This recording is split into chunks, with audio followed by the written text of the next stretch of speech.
First Date Follow-Up. Powered by the Advocates Injury Attorneys. Online at advocateslaw.com. Because it's Christmas time, we're counting down the 12 first date follow-ups of Christmas as voted on by you. Yeah! We count down all the way to the number one first date follow-up that you voted on. JR is on the phone today for a first date follow-up, and he's getting ghosted by Marie. So in a second, we're going to call her and see if she'll tell us why she's ghosting him and maybe get him another date. But first, JR, how long has it been since you heard from Marie? Oh, man. A couple days, I guess. Maybe a week now. Okay. Did you try to hit her up? Oh, yeah. I've called a couple times. I didn't leave a voice message every time I called because I didn't want to sound crazy or whatever, but she just hasn't called back. I got nothing. All right. Well, tell us about the date. Date was awesome. So we met on the apps. I just was so attracted to how nurturing she seemed. I mean, she had pictures with animals. She was out in nature, you know, with her friends. I mean, the second we started talking, it was like, I was telling her about how I always wanted to ride a horse, but I've been like real afraid to try. And she laughed at it, you know, but like it was that cute kind of laugh. And, then she was like really encouraging, and we decided that actually our first meeting would be for me to go horseback riding. Oh, that's a cool first date. Yeah, it is. It's like fun. It was amazing. Like I actually rode a horse. She was amazing. She was like my personal cheerleader. She was just so warm and energetic, and I mean, she was gorgeous too. I can't get it out of my mind. It was amazing. And after we rode horses, we went home to shower and we changed, and then we met up for dinner. And oh my gosh, I'm smiling so hard right now just thinking about it. Like it was things were going great. You know, we even kissed before we went into the restaurant. And I feel like that's a good sign. Really good sign. Oh my gosh. That's usually it's like if you're lucky after dinner, you know, this was right away. And, you know, it set the tone for some real romance. And after dinner, you know, we kissed again. And I told her that I was going to call her this week with a plan for another adventure. You know, it's just amazing. This is so good. I know. So you're really into her. It sounds like the date went great, though, to have a 2-part date and kisses. It feels like there was really great momentum. What could have gone wrong, you think? You know, the only thing that I can really think of is like, you know, I'm the type of person that like sometimes I say the wrong thing at the wrong time. You know, I don't mean to, but like we were sitting at dinner. And I noticed that she had like a designer handbag and some fancy jewelry. And, you know, she's a teacher. And right away, I wanted to make a little joke because she had really fancy stuff. So I remember saying like, hey, what are you on, OnlyFans or something? Like,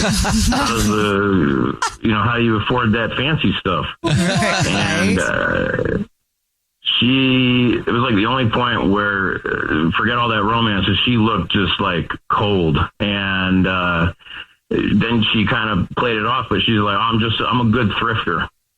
And there was a little awkward moment there. You know, I moved on from it, and I told her, you know, I said, hey, I didn't mean to offend you or anything, and told her it was a joke. And that was the only moment that I can think of that was like, uh-oh, is that what it was? Did I really ruin it by putting my foot in my mouth again? Okay. Yeah, it sounds like your joke didn't land. You got to tell that one right. Just right. You got to tell that one just right for it to land. And not be like, oh. Yeah. Okay. Well, yeah, maybe that's why she's not calling you back. We'll play a song, come back, and then call her and see if she'll tell us why she's ghosting you and maybe get you another date, okay? Oh my gosh, please. Yes, thank you. All right. We'll play a song, come back, and get your first date follow-up next. Right in the middle of today's first date follow-up, if you're just joining us, JR is on the phone and he's getting ghosted by Marie. And so in a second, we're going to call her and see if she'll tell us why she's ghosting him. But before we do that, JR, why don't you catch us up on your situation? Yeah, so went on the best first date I've ever had. We broke one of my fears going horseback riding. We kissed before dinner, after dinner. It was something straight out of a movie as far as I'm concerned. And I may have put my foot in my mouth, but I think it went really well overall. And I can't get her to get back to me. And I really want to go on another adventure with her. But your foot in your mouth was there because you asked her if she was on OnlyFans because she had nice things. Yeah. But it was a joke. Yeah. Right. All right, man. Are you ready for us to call her? I'm nervous, but I am absolutely ready. Okay, here we go.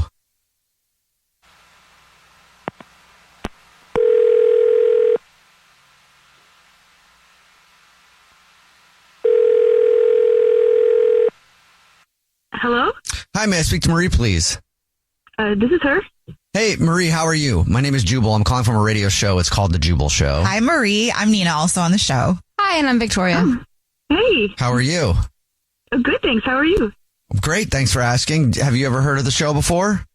Yeah, I love the show. Oh, thank you. Great. Do you like the first date follow-ups? Yes, oh yes. Congratulations then. Because this is a first date follow-up. Oh no. You're ghosting somebody and they emailed us about you. Do you know who that would be? Yes. Who? JR. Yes, JR. So he emailed us and told us about your date. He said he really liked you and he's not sure why you're ghosting him. Do you mind telling us? Oh my goodness. I'm so embarrassed. Well, I really liked him too, but and the date was great and everything, but to be honest, he was asking some personal questions and he seemed like he was prying a little bit. I couldn't tell if he was joking or not, but he, was getting a little too close to finding out a secret, honestly, and I just don't go out with guys like that. Like inquisitive? Like guys like that? What do you mean? Yeah, like, nosy, I like to keep my privacy, like my personal business is my business. Okay. What do you mean by that? Well, I want a guy to like me for me, and Okay. I'm not sure if he does. And I'm not sure if he's like creepy or not. You don't know if he's creepy or not? Why? Well, he made a comment about my jewelry and my bags. I mean, I like to have nice stuff, and he asked me if I was on OnlyFans, and it made me think: is that how he saw me? Is that why he's? Oh, so you feel Okay. like he put two and two together, and you're usually low key about it. Oh, you probably do have people that want to date you because of that. Yeah, it's happened before, honestly, and I'm pretty sure that's how he knows me. I'm pretty sure he figured it out, and that's why he asked me for a date. Whoa. Wait a minute. So you are on OnlyFans? Marie, that's JR. He's on the phone listening and wants to talk to you. No! Oh, my God. Oh, my goodness. Oh, hi. Oh my gosh, yeah, I swear I did not know you were on there. I was just making a joke. That is a bad time joke. It's a coincidence. Yeah. I thought that you for sure knew I was on, and that's why you asked me out. So you really just saw me on the app and genuinely just wanted to go out with me? Oh, Marie. Yeah, 100%. You seem so sweet. It's 100% for like who you are. Oh my gosh, I'm gonna cry. It is cool that you have an OnlyFans. I like it. You do? You're cool with it? Yeah, I don't care about that. I'd never judge you for that. If you want to keep it a secret, maybe, don't bring out the fancy stuff. You know what I'm saying? JR, you were doing so well. This is just another one of those moments. I like nice things. What can I say? Yeah, no, I'm sorry. That was stupid. I was just trying to I danced in person, but you guys can't see that, and it was supposed to be a joke, and I suck at that. But you rode a horse, JR. You did. Yeah, and she was amazing. I never would have done it if it wasn't for Marie. Like it was you were my hero that day, Marie. Oh, it was great. You guys are actually really cute. Thank you. You are really sweet, Jared, and I do really like you. And Marie, would you like to go on another date with JR? We'll pay for it. Really? Yeah, I would love to. Oh my gosh, please say yes. Please say yes. I swear. She did I'll already. do whatever I'm not going to tell. Oh, She said yes. Great. That's amazing. Yes. Okay, sorry. Yes. I'm Stephen Curry, and this is Gentleman's Cut. I think what makes Gentleman's Cut different is me being a part of, developing the profile of this beautiful finished product. With every sip, you get a little something different. Visit gentlemanscutbourbon.com or your nearest Total Wines or Bevmo. This message is intended for audiences 21 and older. Gentleman's Cut Bourbon, Boone County, Kentucky. For more on Gentleman's Cut Bourbon, please visit gentlemanscutbourbon.com. Please enjoy responsibly. Hey everybody, it's Chuck and Josh from the Stuff You Should Know podcast, and it's that time of year again when we knuckle down to do our annual holiday episodes. We collected our best past classic holiday episodes and compiled them into a 12 Days of Christmas Toys playlist that the whole family can enjoy. That's right, maybe you missed it the first time we detailed the history of Beanie Babies, Monopoly, or yo-yos, and a whole lot more. So listen to the 12 Days of Christmas Toys playlist on the iHeartRadio app, Apple Podcasts, or wherever you get your podcasts. Hey everyone, it's me, Katie Couric. Did you know that I recently joined Substack? Very exciting. It's where I'll be sharing my unfiltered conversations with the people everyone's talking about. I'll also tell you what I'm reading, what I'm watching, what's making me crazy, and what's giving me hope. If you like deep dives, hot takes, and real talk, you're in the right place. Search Katie Couric on Substack and hit subscribe. I'll be there reporting live, most likely in my pajamas. See you there. I'm Robert Smith, and this is Jacob Goldstein, and we used to host a show called Planet Money. And now we're back making this new podcast called Business History, about the best ideas and people and businesses in history. And some of the worst people, horrible ideas, and destructive companies in the history of business. First episode, how Southwest Airlines used cheap seats and free whiskey to fight its way into the airline business. The most Texas story ever. Listen to Business History on the iHeartRadio app, Apple Podcasts, or wherever you get your podcasts. You know the shade is always shadiest right here. Season 6 of the podcast Reasonably Shady with Giselle Bryan and Robin Dixon is here, dropping every Monday. As two of the founding members of the Real Housewives of Potomac, we're giving you all the laughs, drama, and reality news you can handle. And you know we don't hold back, so come be reasonable or shady with us each and every Monday. Listen to Reasonably Shady from the Black Effect Podcast Network on the iHeartRadio app, Apple Podcasts, or wherever you get your podcasts. This is an iHeart podcast. Guaranteed human. It's time for your brand new second date update, and there aren't many things that can make a date go from great to horrible in a matter of seconds. Maybe a poorly worded compliment, an ex-lover showing up, a milkshake that's been laced with Viagra. Whoa. Wow. My mom would do that to me all the time. Annoying. Gotcha. Well, one of our listeners had his date completely ruined by an extremely unfortunate experience. In fact, it almost cost him his life. You'll find out what happened in your second date update right now. Moving 92.5. Brooke and Jubal's second date update. Whenever you meet somebody online and you go out on a date with them, there's always a little part of you that has to fear for your life. A little bit. What? You know, because you don't really know them that well. What? Why are you fearing who you're dating? Because you're meeting people on the internet. Well, all right. Exactly. Okay, I'll And give it to you on that one. Steve, who's on the phone today for a second date update, legit had to fear for his life on his first date, though. It's a crazy story, and he'll tell us in just a second. What's up, Steve? How are you? Hey, guys. How's it going? Oh, I'm Pretty just good. glad you're alive to tell us the story. It sounds like. Yeah, you and me both. Oh, my gosh. Before we get into the craziness that you described in your email, tell us a little bit about the girl you want to call today. What's her name? Her name's Cecilia. Cecilia. Okay. All right. And where did you meet Cecilia? I met her on Tinder. Okay. All see? right. And was there any red flags from the beginning that things would get a little out of hand with her? I mean, I'll tell you, the biggest thing was, like, you know, every once in a while you see somebody where you're just like, there's no way this girl will be interested in me, but I'll try it anyway. And then you don't expect to get, like, a swipe back. Totally. But she did. Okay, so that either means she thought you were equally attractive, or it means that she's nuts and no one else will date her. Right. You know, either one of those could apply. You never know. How long had you guys talked before you actually went out? We didn't talk long before I took a chance and asked her out, because I'm like, this girl is not going to stay alone for very long. I got to take a chance when I get it. Okay. My whole thinking is, like, I'm not the best looking guy in the world, but I know my personality is good. If I can just meet him once, I usually can win him over. I feel you on that one. Like, I feel like I'm a slow burn. Yeah. Women will give you more of a chance based on things other than looks than guys. Yeah, that's a nice part about being Yeah. a dude is you could be a troll. As long as you're kind of funny, you can get dates with very, very attractive women. Yeah, exactly. So what'd you guys do when you went out? We went to an outdoor concert. That's a great first date. Oh, it was awesome. She was just as hot as she was in her pictures, but she was also really sweet. Oh, that's great. So she had a beautiful personality. Oh my God, it was amazing. But you know how those outdoor concerts are. If you stand back far enough, you can hear the music, but then you can still talk to each other. Yeah, that's always nice. Because if you go to a concert or a club or something like that, a lot of times you can't even really talk. You can kind of hear what they're saying, and then you throw out an answer that you think is on topic, but really both of you have no idea what you're talking about. Yeah, and the next thing you know, you're wearing a pirate shirt. Right. I just don't understand how you went to an outdoor concert and you almost died. Yeah.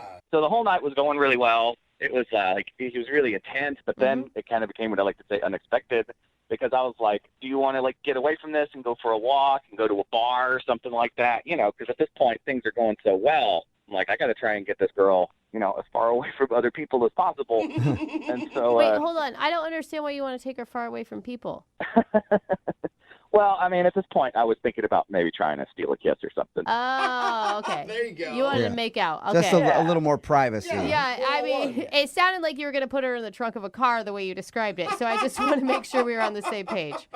No, that's a second date thing. Okay. And what happened next? So, we walk away from the park, and we start coming to this really dark area, right at the edge of the park. The sun's going down a little bit, and there's, bridges and stuff there. So we start walking through there, and all of a sudden, this dude jumps out with a knife.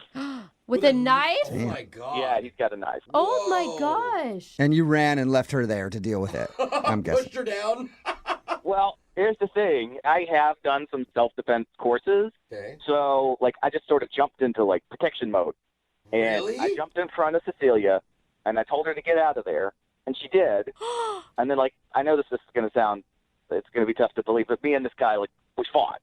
Wait, you battled a dude in the park with a knife? Yeah. Don't you think the better idea would be to run? Why are you fighting dudes with knives? He's trained. I mean, look, if anything's going to impress this girl, it's going to be jumping in front of a guy with a knife. That's true. Yeah, you saved her life by beating up a dude that jumped out of the bushes with a knife. I think that would score you a second date. And you can't be honestly still thinking about the date when a guy with a knife is in front of you. Yeah. No, honestly, it was just kind of instinct. That's cool, man. So what happened in the fight? He dropped the knife. I got cut a little bit, but nothing more than superficial. But eventually, I guess he just thought it wasn't worth it anymore, because I got the knife out of his hand. It fell, and then he ran away. Okay. Okay. And You're okay. did you meet up with her after that? Well, I turned around. Obviously, she was gone, and it had been a couple of minutes, so she was probably far down the road. And then all of a sudden, she texted me and asked if I was okay. I said, yeah. And then I said, well, hey, why don't we meet at, Starbucks in 20 minutes? Mm-hmm. So I went to Starbucks, cleaned myself up a little bit, and she never showed up. And I've been texting her ever since and not getting a reply. She hasn't replied at all? You saved her life, pretty much. I know. Hold on. Why do you want to call a girl that won't call you back after that incident? You always hear that those things bring people closer together. Yeah, you would think. My first thought is maybe she was just freaked out on really shaken up by it, and I don't know. I don't want to be traumatizing her or anything by reminding her, but also I want to make sure that she's all right, and honestly, I want to go out again. Yeah, it could have just been a super scary thing for her, and now she just doesn't want to call you back because she just has a bad memory associated with it or something. Oh, yeah. Right. I don't know, man. I think she's a woman that just left you in the woods with a guy with a knife and then sent you a text to check on you. Well, to be fair, I told her to leave. Yeah, you did say you'd protect her, and it sounds like you did. It's just weird that she wouldn't at least answer any more of your texts, even just to talk to you a little bit. And yeah, that's weird. Yeah. So she hasn't answered you at all since asking you if you're okay. No, and that's why I want to do this second date update thing. I want to try and get her on the phone and see what's going on. Okay, cool. Well, then we'll play a song, come back, and call her and get your second date update, okay? Awesome. Thank you, guys. All right, hang on. Brooke and Jubal in the mornings. Second date update. When you think of superheroes, you think of Superman, Batman, Steve. That's right. Steve. If you missed the first part of today's second date update, Steve is on the phone with us, and he wants to call a girl named Cecilia They met on Tinder, they went to an outdoor concert, and as they were leaving the concert, some dude jumped out at them with a knife. Steve then told her to run and ended up fighting the guy off. Whoa. But the problem is, he never saw Cecilia again. Yeah. After that, she texted to see if he was okay. He said, yeah, and let's meet at a Starbucks. She never showed up to the Starbucks, and now she won't answer any of his texts or phone calls, so we don't really know what's going on. And we're about to call her right now and see if we can get the answer. Steve, are you ready to go? Yeah, man, I'm ready. Of course, you're always ready. Steve, I mean, have you thought, like, she did text you to check in to make sure that you were okay, right? Yeah. Maybe she didn't really enjoy the date prior to the knife fight. I mean, she seemed like she was. I mean, I think I'm pretty good at figuring that kind of stuff out. So it'd be a surprise if she wasn't enjoying herself. Okay, it'd be more surprising than the guy with the knife. I mean, maybe not more surprising than that. That'd be bad if that's the best part of her date. She's like, yeah, it was pretty boring. There was one exciting part, but I don't feel like calling him back. It's not going to get any better than that. Yeah. All right, well, I'm going to dial her phone number right now. Here we go.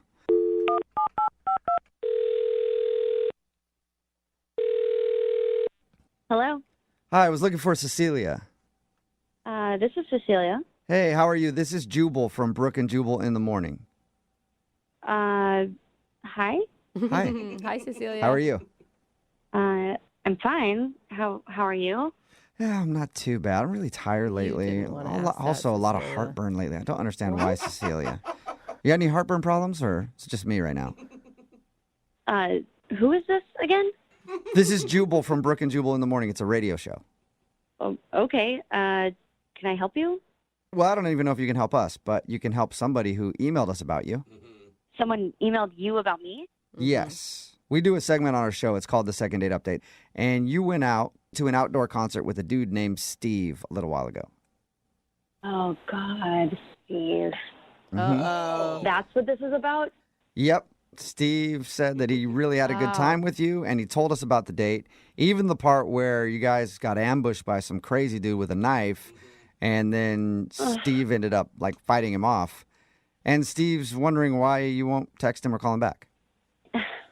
Is that really what Steve told you? Yep, that's what he told us. Does that not sound right to you? No, that's not right at all. Wait, hold on. Are you saying that the knife fight didn't happen, or? I mean, I'm not saying that. I'm just saying that there's way more to the story than he apparently told you, and I would love to fill you in on what actually happened. Oh, perfect. You know what? Heated. Normally we have to try to convince people to tell us, but the floor is all yours. What happened?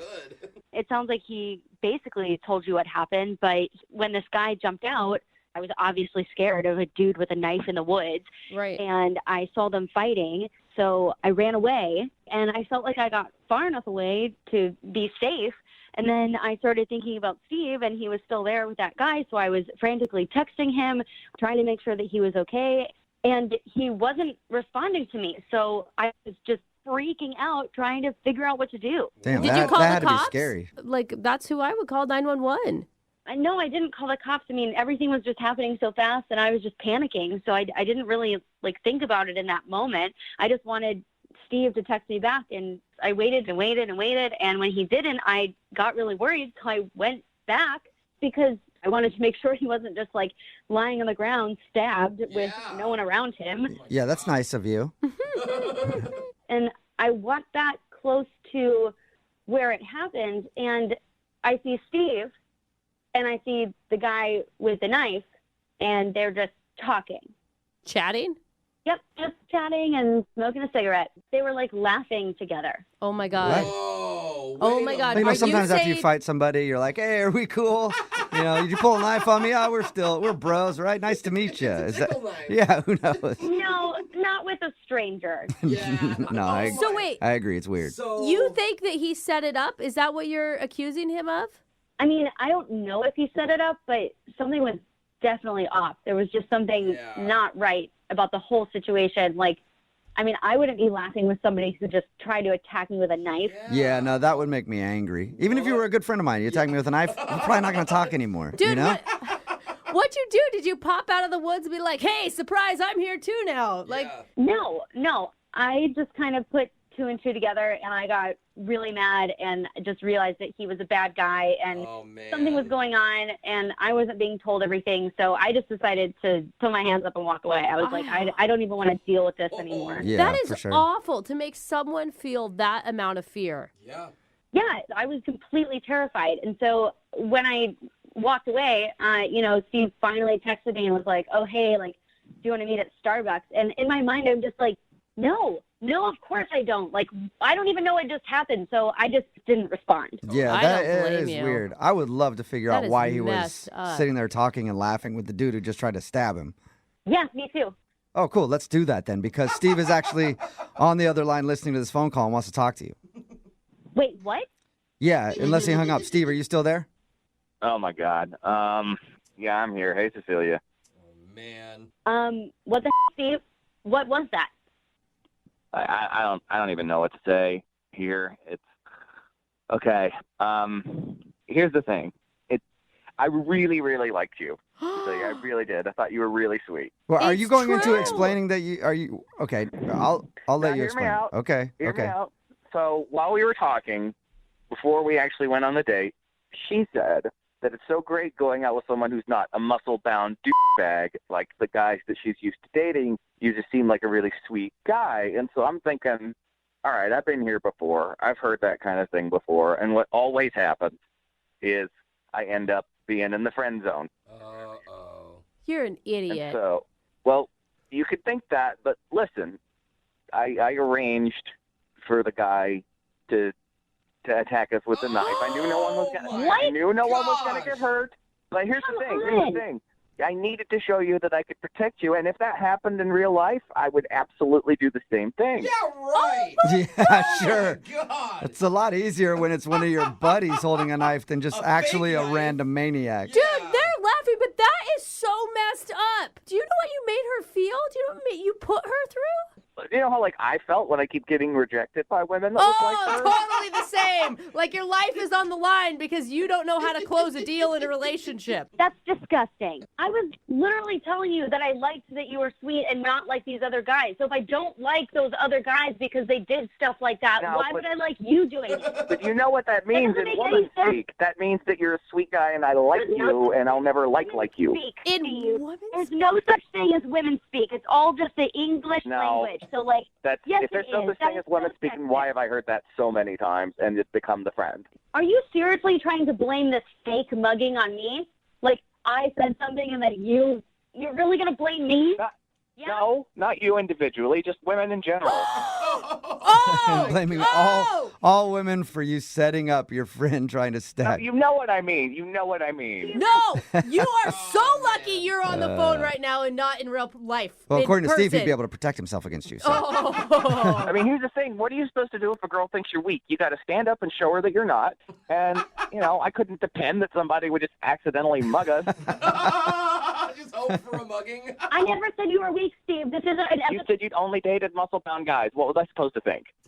Maybe that it didn't work out with those guys. I'm looking for something completely different. Yeah, and just because those guys have muscles doesn't mean they're weak. Like the strongest men I know are actually comfortable with who they are and don't have to prove anything. I'm comfortable with who I am. No, you're not. You are setting up muggings in the woods because you don't think that you're a strong enough man on your own. I do. I know I'm a strong enough man. I wanted to show her how strong I was. You're so confident, man. Steve. Like, have you done this with other women before? Like, set up fake mugging? Oh. No, but you know what? None of the other girls I've ever dated kept throwing it in my face that I'm not muscular enough for them. I was never saying anything like that. I was answering your questions about what my exes were like. Now, because women don't say what they really mean, they've always got subtext. Steve, you are disgusting. It blows my mind that you think that you have to do this kind of stuff to impress girls. You know, okay? it blows Yes. my mind that you don't get that women want a strong guy. You don't Yeah. get that. You don't Okay. get what women want. Seriously, dude, stop with the mansplaining. Yeah, mansplain us what women want. Is that what you want to tell us, what we want? Cecilia, I think I know what women want, and women want another date with Steve. Would you like to go out with Steve? On a second date, we will pay for it. Maybe you could go on a date with that fake nice guy. I'm sure you have a lot to talk about. So what you're saying is you wouldn't want to go out with me again. What in the world makes you think that I would ever, in my mind, think about saying yes? I mean, I'm being honest with you. Oh, my gosh. Give him that. He really doesn't get it, Cecilia. That's the most delusional thing anybody has ever said. Yeah. You know what? The most delusional is the fact that women always say they want the nice, funny guy, and then they never go for him. Oh, my God. They just don't go for you, Steve, because you're crazy. Sure. It's not nice to set up a fake mugging. Even if it was fake, you didn't know it was fake at the time, and I never even got a thank you. Good point. Who doesn't thank somebody for saving their life? Shut up. You know what, Steve? I think you're the one who dodged a bullet on this one. She's rude. Yeah, she is rude. Oh, my God. You guys are awful. Brooke and Jubal in the morning. Pretty much all the texts in at 78592 think Steve is a douchebag. Yeah. Brooke and Jubal in the morning talking about today's second date update. If you missed it, Steve wanted to call this girl named Cecilia. They met on Tinder, and they went to a concert.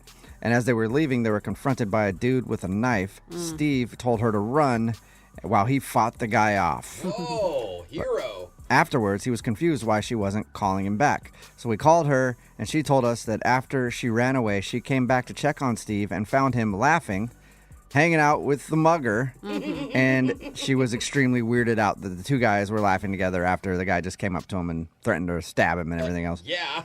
Steve admitted that he staged a fake mugging with a friend to make himself look brave because he wanted to show Cecilia that he could protect her. Wow. I was totally shocked by that, and I can't believe how many people texted in before we found that out and were like, he staged it. I'm like, how jaded are we that we think that this guy staged it? I'm like, oh my God, they're right.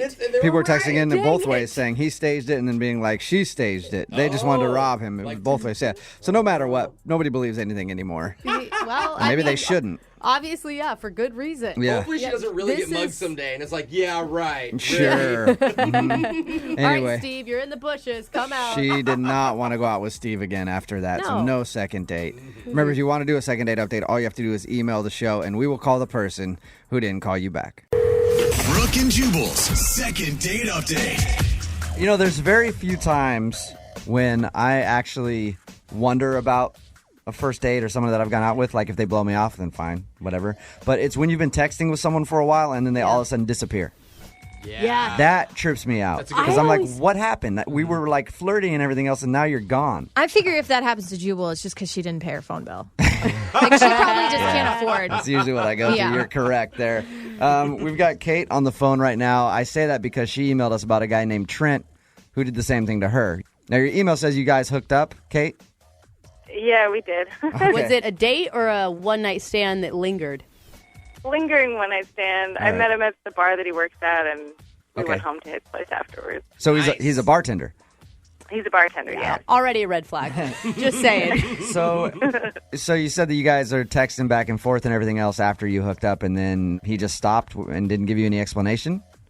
Yeah, no explanation. I mean, we've been texting literally every day for the last 2 weeks, and then about 3 or 4 days ago, he just stopped and didn't return my calls or my texts, and I have no idea what happened. Were they like cutie texts, like good night, babe type of things?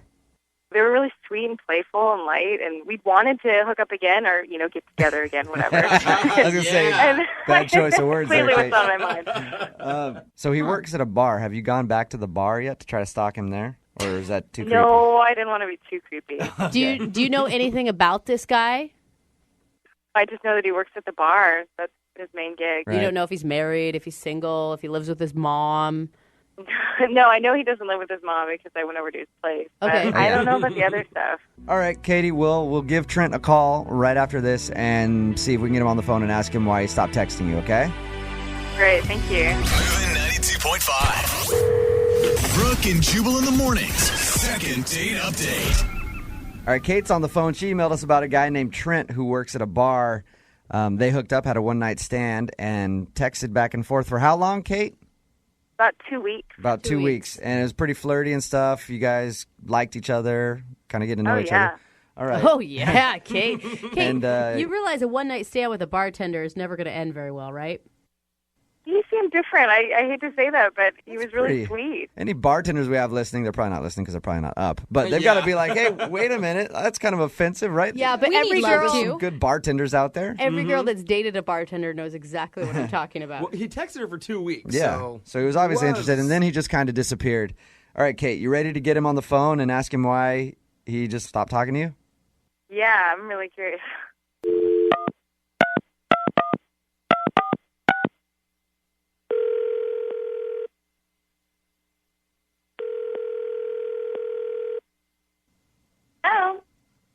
Hello? Hello? Oh, can I speak to Trent, please? Sorry, he went out for a run. Is this something I can help you with? Yeah, who's this? This is Trent's girlfriend. Oh my god. Oh my god. What's your name? Trent's girlfriend? Tina, what's going on? This is Jubal from Brooke and Jubal in the morning. I'm moving 92.5. How are you? I'm good. I'm confused. Do you normally answer Trent's phone? Yeah, we live together. Oh. Oh my god. Oh my god. Who is that? Hey, what's your name? Tina. Who is this? This is Kate. I'm so sorry. I don't even know what to say. Tina, I here, had Kate. no idea Trent had a girlfriend. Kate, I'll explain to Tina. Tina, on our show, we do a thing called Second Date Update. So say you go on a date with somebody or you hook up with somebody, you email us if they blow you off. And we call them and ask why they stopped talking to you. Kate emailed us about Trent. That's what this call is about. Oh, gosh. What? I don't know how to say this. I'm so sorry. I had no idea that he had a girlfriend. We met at the bar. I went over to, I guess, your apartment. Oh, God. And I had no idea he had a girlfriend. He didn't say anything about it. I am so sorry. I'm so confused. I'm sorry. Trent. Yeah. Look, I don't know if this is like a prank call or I don't know what's going on, but No, Tina, this is not a prank call. Kate emailed us because her and Trent hooked up 3 or 4 weeks ago. So we were calling to get a hold of Trent to ask him why he stopped texting her. Look, we've been together for 5 months, and I know he wouldn't do this to me. I'm sorry. I just don't buy it. That's not Trent. No, I'm totally honest. I'm so sorry. I mean, I was... Okay, look, I actually am in a relationship, and I'm not just a slut, okay? Wow. So, Okay. Whoa. I don't really want to listen, I'm trying to help you out. I'm not a liar. I'm not trying to get anything from this. I'm just as shocked as you, I hope. I mean... If you really don't believe me, do you want me to send you the photo of his that he sent to me? Okay. Listen. Wow. Ladies, you need to calm down right now because you are getting at each other over an a-hole, and Yeah. you need to realize who the real enemy is right now, okay? So I want you both to take a deep breath. There's no reason to be mean to each other. Deep breath. I know my man, and I love him. And I don't know what this little slut... I don't know what her deal is, and I don't know what she wants, but I don't want any part of it, okay? So just stay the out of my relationship. Okay. Tina, you don't believe Kate at all that she slept with Trent? No, I don't believe it. It's like that. Who knows where she got a picture of it? Doesn't mean it's my man. Wow. How do you think we got your number? Look, I'm going to go and be in my happy relationship because I know he's a good guy. That's what trust is. I'm not going to believe some random that calls me. Goodbye. Wow. Kate? I can't believe that. Kate, I have to say it looks like you dodged a bullet there. I mean, I'm laughing because that sucks, but I guess so. I can't believe that his girlfriend won't even fathom the thought of him cheating. Living in a place called denial. That guy's going to come home from his run to a storm. That is for sure. You better just keep running. Kate, you're cool, right? Like, you mean, you got your answer. You know why he stopped texting you. And Yeah. I guess that solves that problem. real quick before we let you go, did he really text you a picture of his junk? He really did. I'm not even kidding. Will you send it to us so we can put it on the website? Brooke and Jubal in the morning. All the hits. Moving 92.5. That was awkward. If you missed the second date update from today, this girl hooked up with a bartender at his place. We ended up calling him to try to get him on the phone to ask why they stopped texting back and forth because they were texting a bunch for a while. And his girlfriend answered the phone.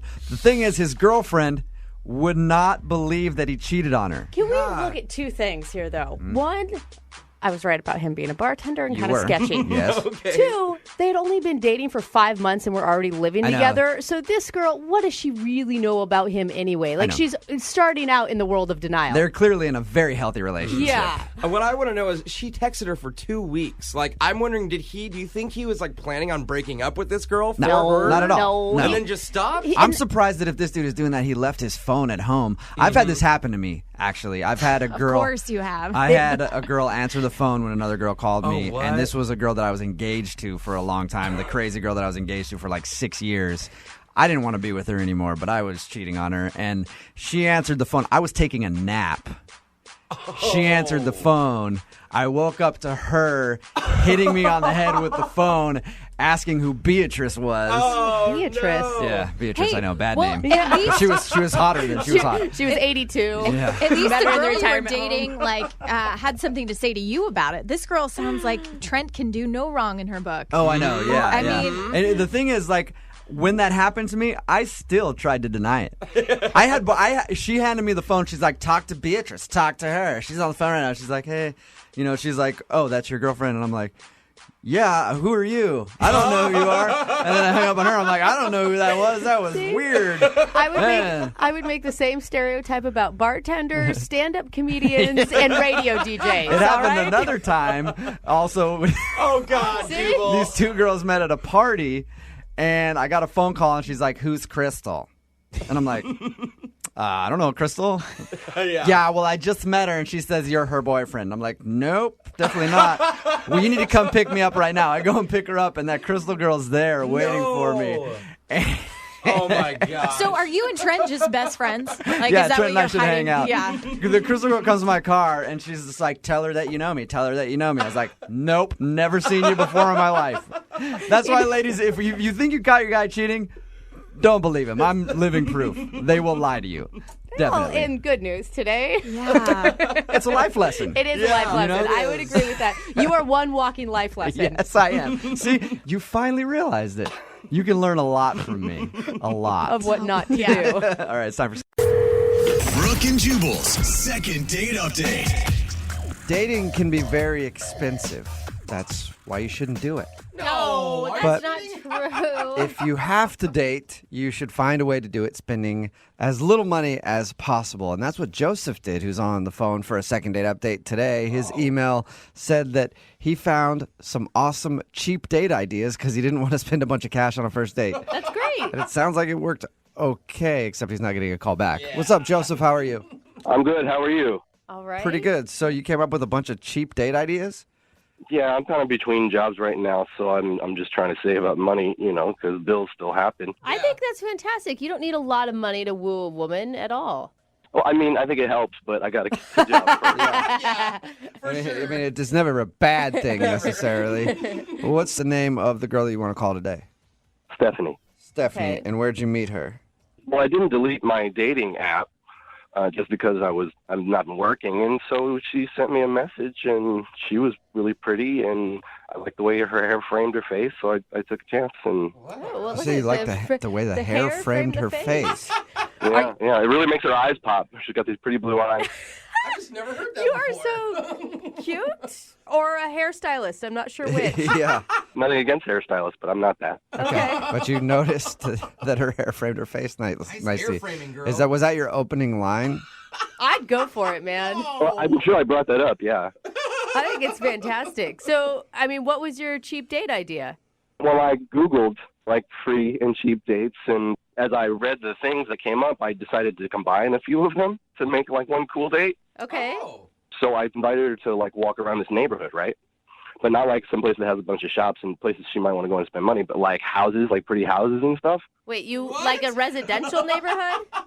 Totally, rich people's yards and their houses. Okay. So you like doing Christmas walked lights around without the basically lights. casing rich people's homes in case you ever wanted to rob them later. Yeah, we would try car door handles, see if they were open, and see what was inside. No, I'm kidding. Yeah, why not? I'm kidding. We didn't do that. Did she seem to enjoy that? I thought she was having a great time. She was smiling a lot and laughing at it, but I could feel like she was holding back her laughter because she didn't want to be too excited. I don't know, but we had a really good time. Wait. So the date was walking around rich people's houses? No, that was just the first part. Okay. Because it just so happened that at the end of the neighborhood walk, we came upon this park where there was a free concert. Nice. And so we listened to these old ladies were saying, they were probably professionals at some point, but they weren't famous or anything. You watched old people sing in a park. Yeah, and it was mostly old people around or like families with some kids, and it was pretty cool. Okay. And like nothing was by accident. You know, I planned all of this. I knew exactly when to start walking through the neighborhood and when we would finish so that the concert would be starting up. And I obviously acted like I didn't know. But I knew. Oh, wow. A Seems concert? like Who a knew? cheap free date is a lot more effort and planning than one where you just spend money and go out to eat. That's true. Yeah, I mean, it was like a work of art, just a free work of art. It sounds like a lovely date. I thought so. Did you guys do anything else, or was that the whole date? No. Well, then there was a farmer's market at the park. Oh, Awesome. Like one of those pop-up ones? It's famous for having free samples. Nice. Okay. So we just made the tour of the farmer's market and got like a couple plates full of appetizers. That's awesome. Nice. Free everything. Never thought of that. Yeah, I mean, it couldn't have been a better free date. She couldn't have asked for more. Sounds All like right. it. Well, why do you think she's not calling you back then? I don't know. This is what I think it is. She said something. I don't even remember what she said because but it was something that made me laugh. And I said, I love you. What? No. Wait, hold up. I thought this whole time we were harping on the free date because that's why you thought she wasn't calling you back. Not that you dropped the Oh L-bomb. my gosh. But I didn't mean it like that. I was just like, it just like came out of me because I was enjoying her personality and her sense of humor. Oh my That- God. It's What like, did you do? Were you backpedaling like crazy? No, because it sort of like ended the conversation. Oh no. Yeah. Usually it does if you're on a first date and you tell somebody you love them. It's usually a She shock. didn't say anything about it, or she didn't like show any facial reaction, but we just kind of moved on. Oh my I God. wanted to say something, but I didn't want to. I want to offend her, like make her feel bad, like. Oh, just kidding. I actually don't have affection for you because I did, but it was I wouldn't have said I love you. Oh, Okay. that is Probably obvious. it. Like, what else could it be? That has to be it, right? I would hope not, but that's all I can think of. Did you ever recover from it, or how'd everything end? The rest of the day was okay. It was great up until that point. There was effort made after that, clearly, but it wasn't the same. Right. Okay, and you haven't heard from her since your date? We've texted a little bit, but it looks like it's not going anywhere. And you haven't brought up the I love you moment at all. No, I haven't. Okay. Oh man. Okay. Tell her again and just tell her that you meant it. Yeah, double down. All right, well, we'll play a Maybe song, later. come back, and then call her and see if the fact that you said I love you on your first date is the reason you're not getting a call back. All right, thank you. All right, we'll get your second date update right after this. Moving 92.5. Brooke and Jubal in the mornings. Second date update. If you're just joining us for today's second date update, Joseph is on the phone, and Joseph opened up his heart. There before that, I did not mean to say I love her. Yeah, Well, we got it. We got it. That's Don't how worry. love works sometimes, and Yeah. love's a cold thing, you know? No. I meant to say, like, you have a great sense of humor. And what came out was, I love you. Yeah. Joseph accidentally did say, I love you. Maybe not like I painted the picture earlier, but he did let that out, and he thinks that's why he's not getting a call back. So we're about to call Stephanie, the girl he went on a date with, and find out if that was what did him in. I do think where you went wrong isn't the accidental I love you. It's the never backtracking from it because you tried to just skip over it and move on, and you've never brought it up. I was worried of putting my foot in my mouth further and digging a deeper hole. Yeah. Okay, but I think now we have to tell her, like, that's not what you meant, right? I think so, yes. All right. Well, I'm going to dial her phone number right now and see if we can figure it out. Here we go.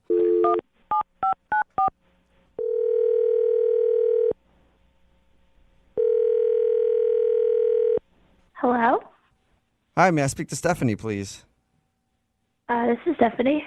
Hey, Stephanie, how are you? This is Jubal from Brooke and Jubal in the morning.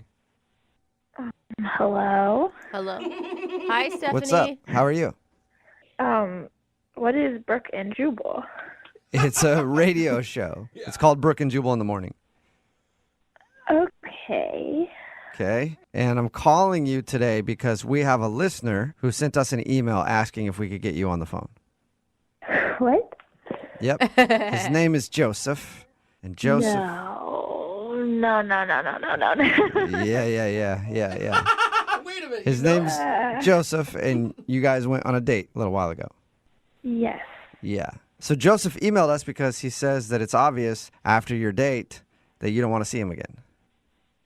Yeah.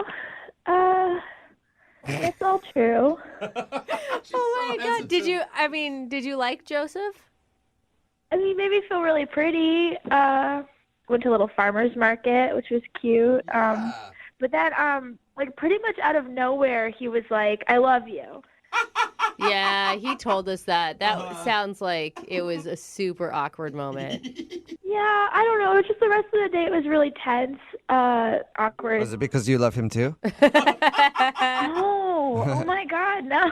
He said he meant it like, I mean, you've been in that moment where you're like laughing. You're like, oh my God, I love you. Like, you're so funny. Yeah. Like, that's how he meant it. Like, I love you, man. At the time, I didn't really. He was so upset. Like, he honestly started like muttering to himself. And it was so sad. I don't know. Wait, like after he said "I love you," he started talking to himself. He was just like, "Come on, Joseph." I don't know. It was fine. But then the next day, he texted me and he said that the date was really nice, which was great. And then, he told me that he brought up that he was between jobs. Yeah, he said he told you that actually while you guys were out. Yeah, and I didn't really mind because I know that stuff happens. But he told me that things got really tough. And then he texted me asking if he could move in. What? Move in? Whoa, wait a minute. So he told us that he said I love you on accident, but he asked you to move in and he was serious about that? 100%. I think he thought we had some sort of special connection. Oh my gosh. I think he was like tired of couch surfing and this was it. He did not tell us any of this. Yeah. Great. But you can understand why I wouldn't want to go out with him, right? Did you even respond to him after he asked to move in? No. Oh, I wouldn't either. That's crazy. Here we are. So, yeah, I was guessing you said no since we're calling you for a second date update. Yeah, I don't think I'm a bad person. I just don't need, like, another roommate. No. Oh, my God. And I don't even believe him when he said that he was joking when I said I love you. Now I think that he was, like, really serious. I don't know. He, like, loved my hair, and it was just a little creepy. Now that I think about it, it was just, like, so into me.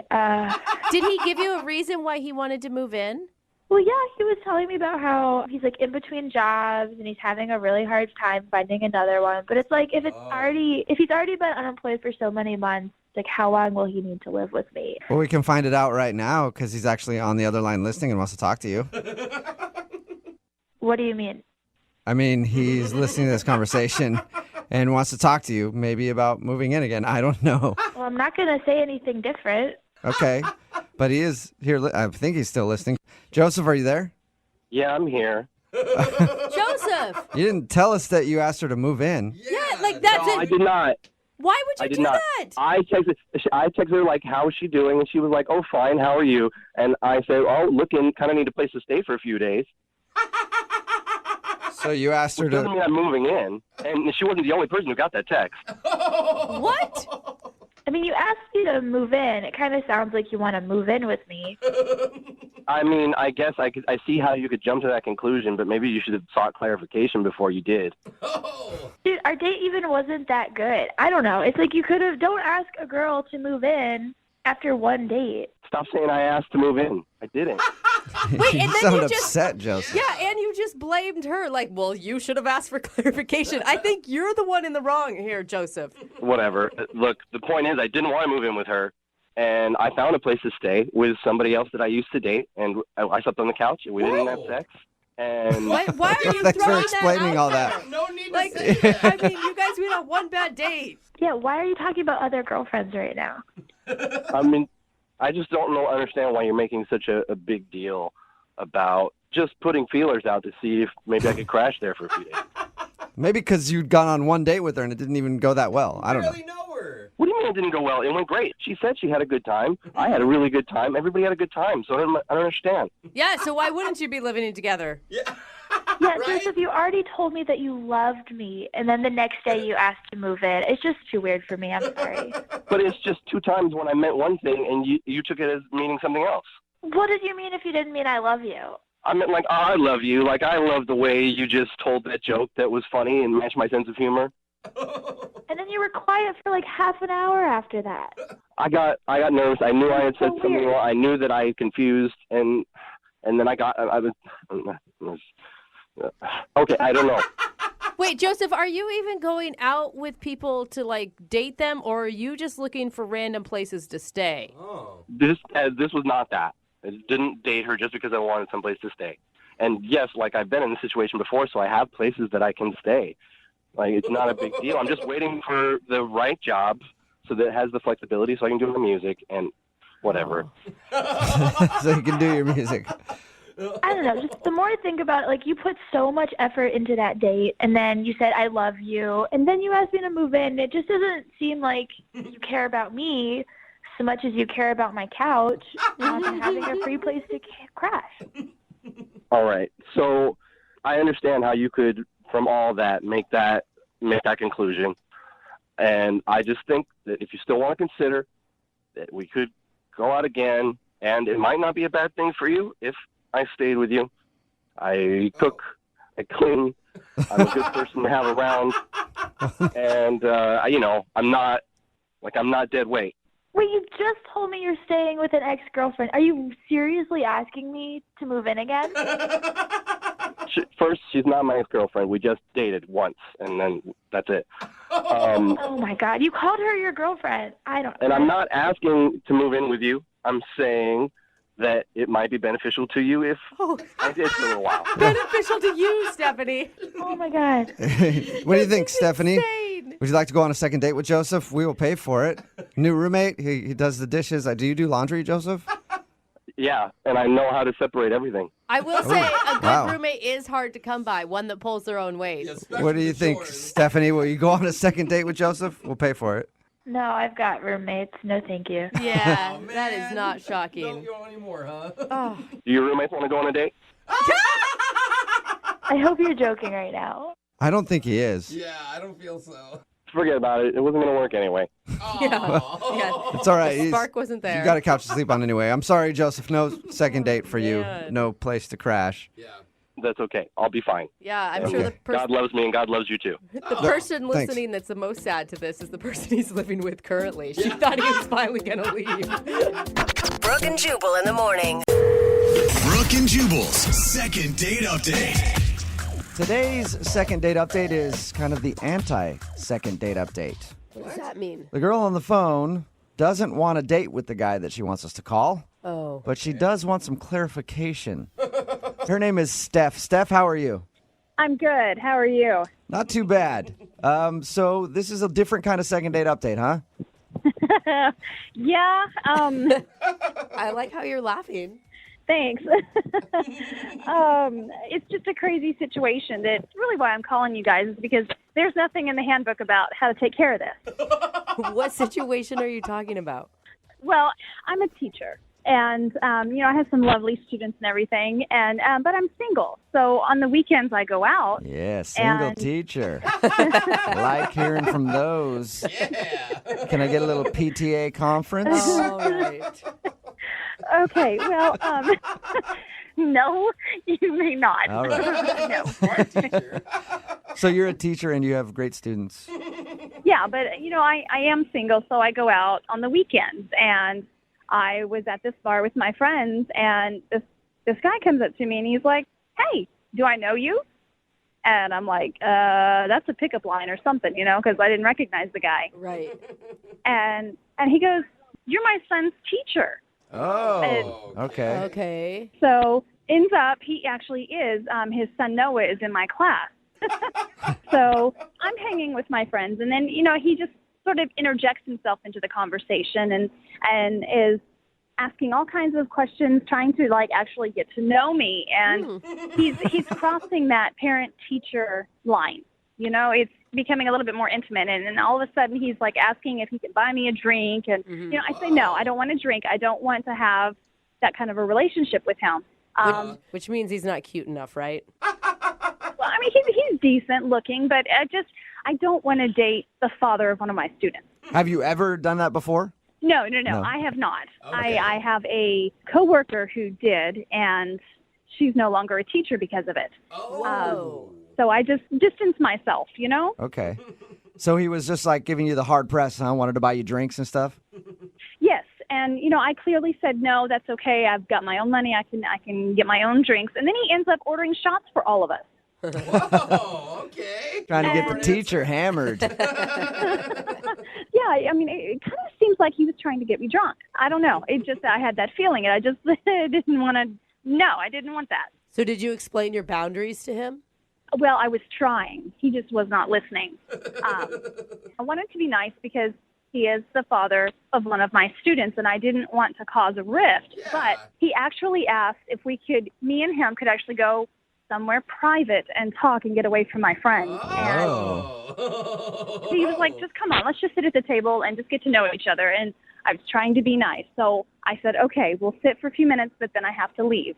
And I just kind of made a signal to my friends and kind of save me, rescue me. But they were laughing.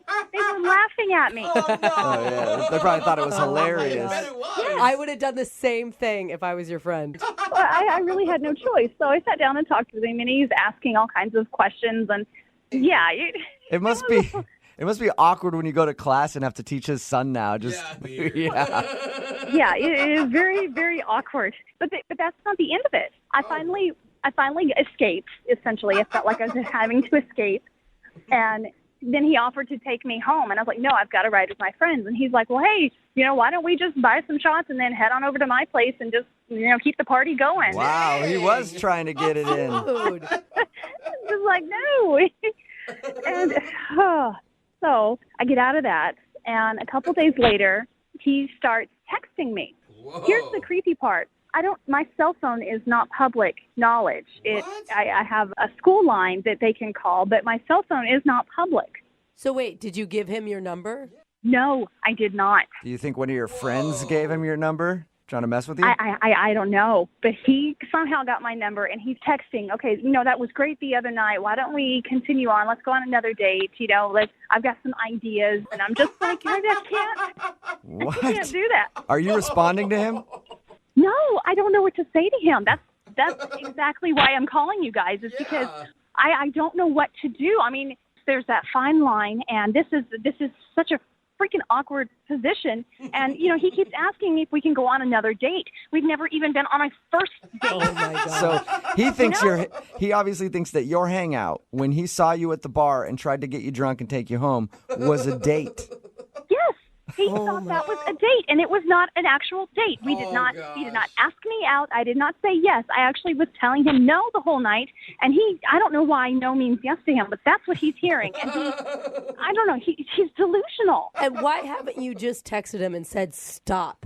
Because I just don't want to talk to him. I don't want to engage with him. I just don't want to continue the conversation. I need you guys. So you want us to call him and tell him that you guys never went on a first date to begin with, and no, there will not be a second date or any other dates in the future. Are you guys able to do that? Absolutely. We can do that. Okay. Good at that. We'll play a song, come back, and then call this guy and tell him why you're not calling him back. It's way different than any second date update we've ever done, but we'll do it right after this. Thank you. How? Moving 92.5. Brooke and Jubal in the mornings. Second date update. I'm actually excited to call this guy for the second date update today. Really? Because I always wonder what goes through dudes' heads when they won't leave a girl alone, when they obviously don't want to go out with them again. Yeah. And I'm wondering what is going through this guy's mind. If you're unaware with what's going on, Steph called us for a second date update. Only problem is, it's not a traditional second date update because she never actually went out on a date with the guy that she wants to call. And she was out at a bar one night. Guy came up to her and said, hey, you're my son's teacher. And then started buying her a bunch of drinks and trying to get her drunk, even suggested going back to his place. She said no.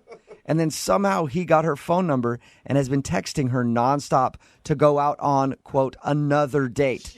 So he thought that was a date, and now he's trying to get a second date, and she wants us to call him and say, go away. I think what I'd like to do, unless you're against it, I want to do this like we do a traditional second date update. All right, I'm not going to call the guy and tell him to go away right away. I'll be like, you went on a date with Steph, so that we can hear him actually break down the date that he thinks you went on before we tell him to get lost. Can we do that? Whatever works. I mean, as long as you can just get the creep to back off. Okay. Wonderful. Thank you. I appreciate it. All right, I'm going to make the call right now.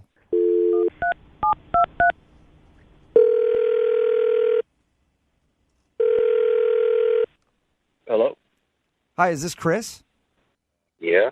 Hey, Chris, how you doing? I've been looking for you. Why? Who's this? Oh, this is Jubal from Brooke and Jubal in the morning. Are you serious? Yeah, man. How are you? Okay. You guys are calling me from the radio station? Yeah. Actually, I wanted to call you about a date you recently went on. What? I heard that you recently went out on a date with one of your son's teachers. Yeah. How did you hear about that? Oh, because Steph, the woman who you went out on a date with, actually emailed us and asked us to call you. I mean, that's weird. She would email you guys. Okay. Yeah, well, she wanted us to find out why you guys haven't had a second date yet. You serious? Yeah. Yeah, we talked to her a little bit about the first time you guys hung out, and she told us about your date, and she's wondering why you guys haven't gone out again.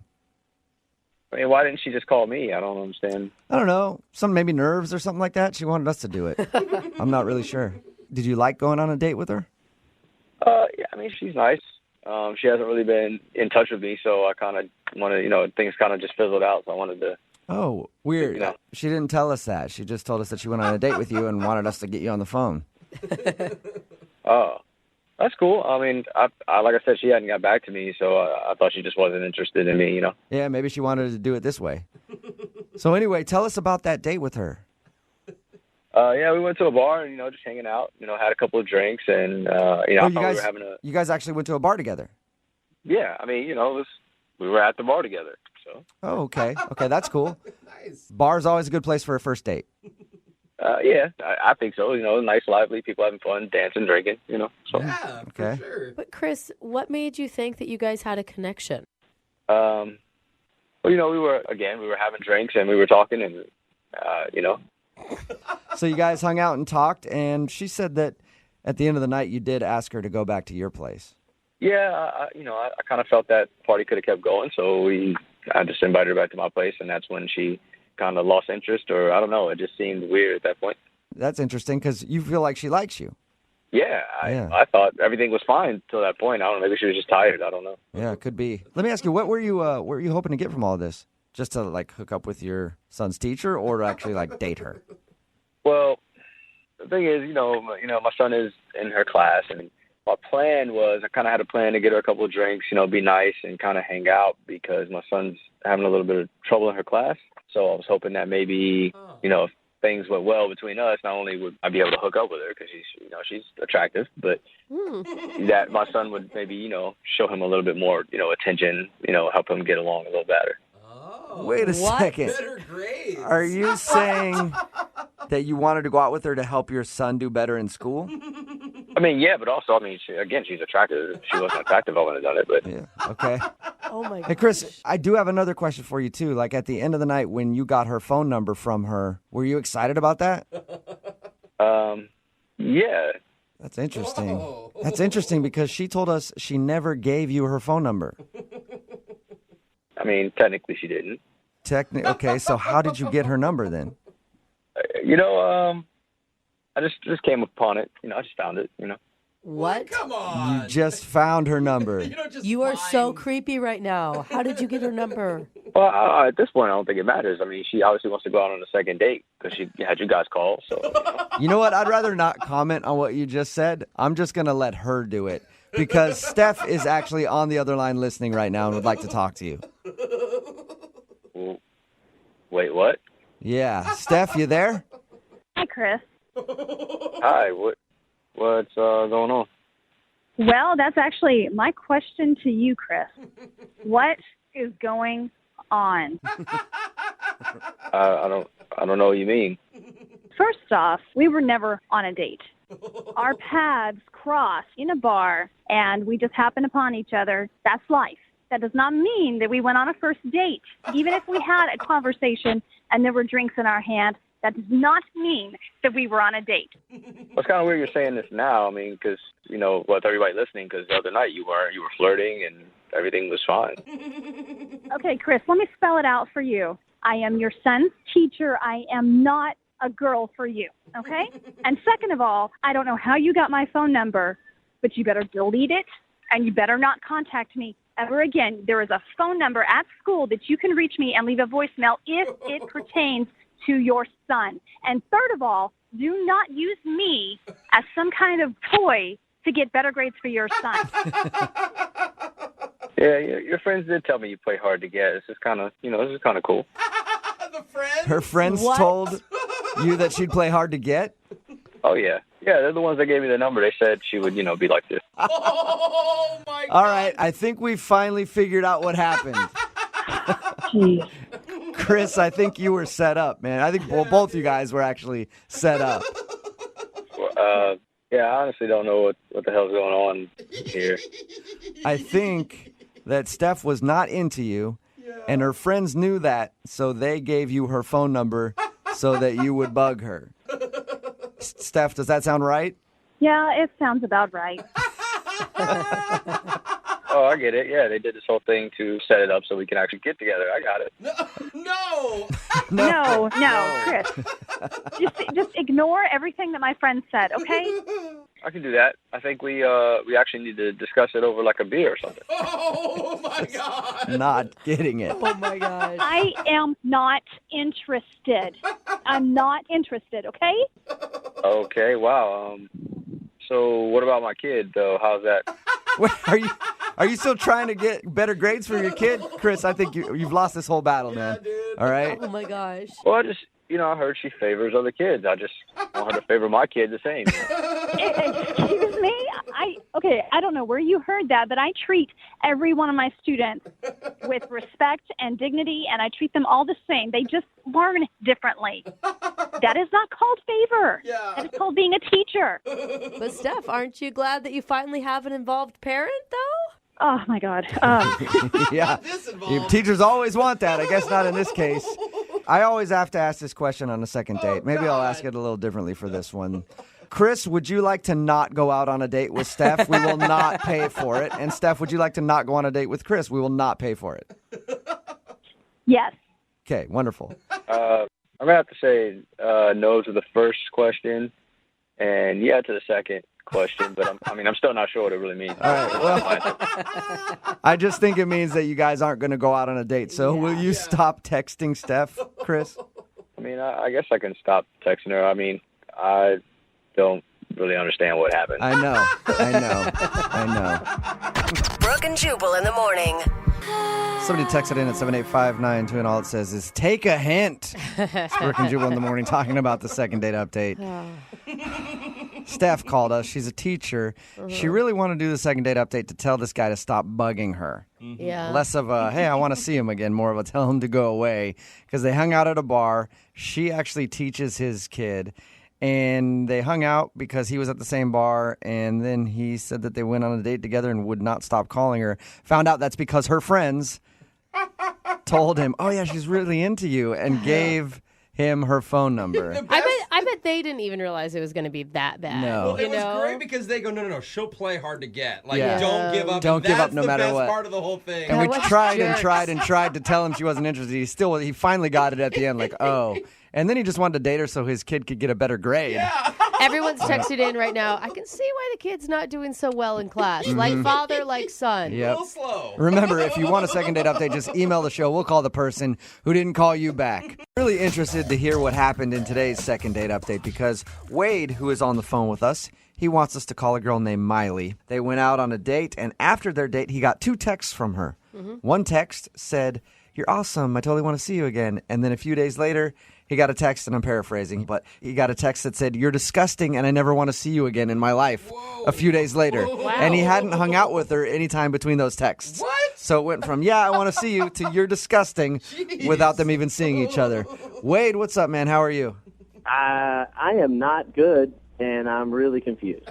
That's understandable. I'd be confused, too, if somebody was like, hey, I really want to see you again, and then the next day they're like, you're a disgusting pig, and I hate you. Right?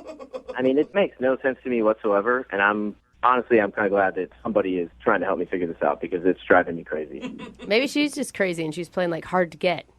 That is messed up way to play hard to get.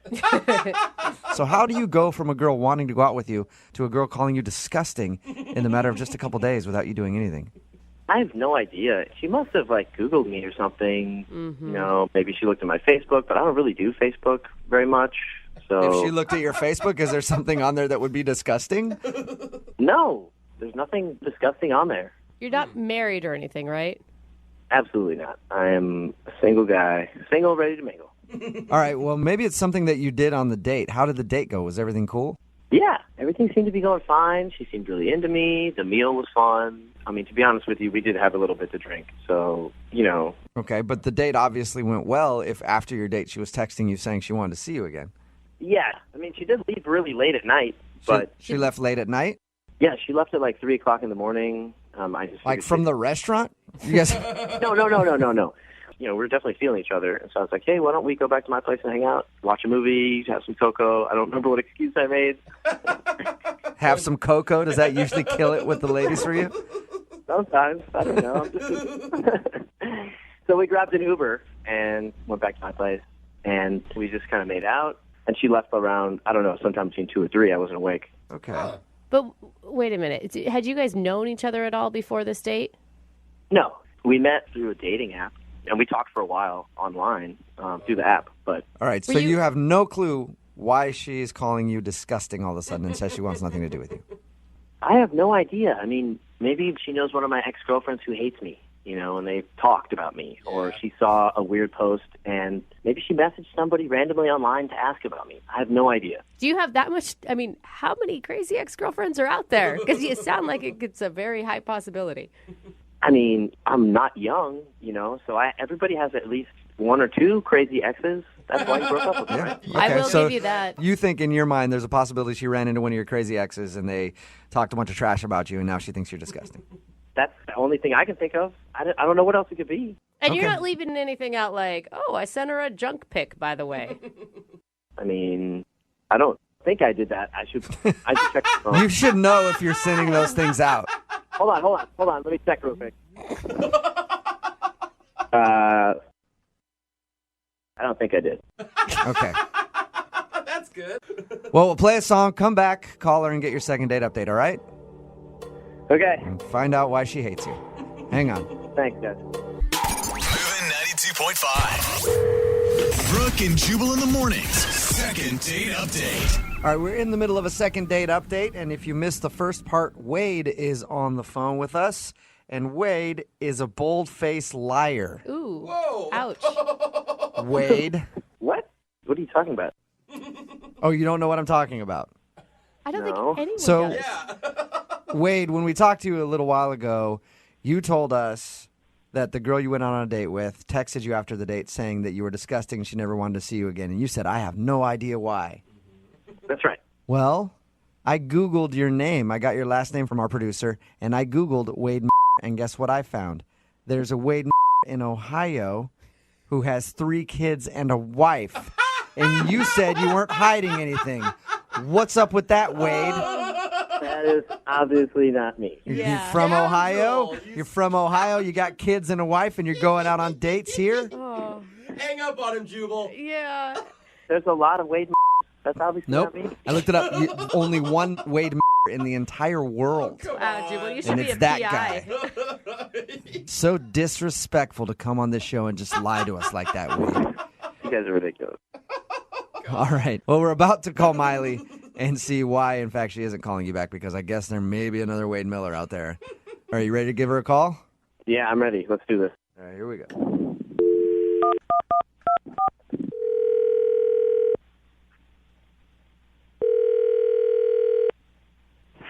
Hello?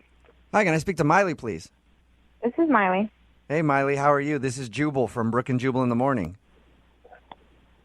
Okay. Okay. Do you know who I am? No. Should I? I guess you don't have to, but it'd be cool if you did. I host the radio show Brooke and Jubal in the morning, and one of our listeners emailed us about you. It wasn't my mother, was it? No, it was not your mom. Maybe that's another segment we have to do on the show for a different time. I don't know, but we do a segment on our show called the Second Date Update. It's where if you go out on a date and then blow somebody off, they email us to see if we can get you on the phone and ask why. Okay. Any curious at all who emailed us about you? I don't really need to hear anymore. I'm pretty sure who emailed you, and he's disgusting. I had to go to the doctor because of him. What? You had to go to the doctor because I'm calling about a guy named Wade. I'm hoping we have the right person because I don't want to get somebody else's stuff out there. What? Yeah. You have the right person. Okay. And why'd you have to go to the doctor after going out on a date with Wade? He gave me head lice. Shut up. He gave you lice? Is that what you just said? Yeah. He gave you. Are you sure that he gave you lice? I'm positive. Why? How can you be sure? Well, he's the only person that I was, close with in a really long time. And after that, I had to go to the doctor to get the head lice removed from my head. You haven't been around like any kids, or there is no other way you could have possibly gotten head lice? Absolutely not. So Wade's the only person that you've been around in weeks. Well, the only person I was close enough to have those disgusting bugs jump onto my hair from, yes. Did it seem like he was itching his head and stuff while he was out with you? Well, yeah, he was scratching his head, and yeah, he's disgusting. Okay, so that's the reason you don't want to go out with Wade, because you're positive that he gave you head lice. Well, would you want to go out with somebody who gave you something after a date? For me, it's my thing. Like, I like going out with people that give me things. In all different shapes and sizes. But he's weird. But I'm into different stuff than most people, so I guess I can see where you're coming from. Well, thanks for being honest with us, Miley. I appreciate it. I hope the lice is gone now. Oh, yes, it's definitely gone. Oh, it's making me itchy just even talking about it. Seriously. Yeah. Miley, I should also let you know that Wade is actually on the other line listening, too. Are you serious? Mm-hmm. Wade, are you there? Hi, Miley. I don't think I have head lice. I don't think. Well, maybe you should go to the doctor and get it checked out and then go through everything I had to go through to get them removed from your hair. Come on, I mean, this is ridiculous. I don't have head lice. Are you calling me a liar? No. I mean, I'm sure you had head lice. That came out wrong. I mean, I believe you, but I don't think maybe you didn't get it from me. All right, smartass, then where did I get them from? I had to go put on a special shampoo to have these disgusting bugs killed, then have a tiny little comb through all of my hair to get their carcasses removed from my hair. Gosh. So where do you think that I got these bugs from if it wasn't from you? I don't know where you got them. Have you stayed at a hotel? No. I don't think you can get it that way. I'm just saying, you can get lice from places, not just people. Like, these things, I'm sure they jump around and stuff, So you don't have lice at all, Wade? I don't think so. I don't think so. I think you would know if you had lice, yeah. Yeah, that's what I'm saying. Like, I don't have a clinical practitioner in front of me to confirm it, but... You do have lice, Wade. I saw you scratching your head the entire time we were together, and I didn't... That's ridiculous. Just because I scratched my head? That's a symptom of head lice. When you were telling this whole story, I was afraid you were going to say I had given you, gonorrhea or something. This is ridiculous. So you have gonorrhea. That's a possibility, but head lice isn't a possibility, Wade? I don't think you're doing yourself we didn't sleep together, so that'd be pretty impossible, but, I actually got scared when she brought it up. You got... And she's trying to say I have lice. Wait.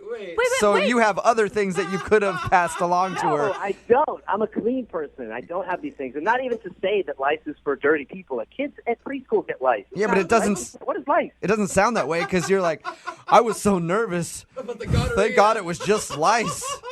No, I don't have gonorrhea or any other STD, okay? I just came out wrong. Well, all right, so now knowing this, I'd love to ask Miley if she'll go on a second date with you. Miley, would you like to go out on a second date with Wade? He could possibly have lice, but definitely doesn't have gonorrhea. We'll pay for the date. No. No? What if he went to the doctor and got checked and it turns out he's clean? You liked him a lot at one point. No, thank you.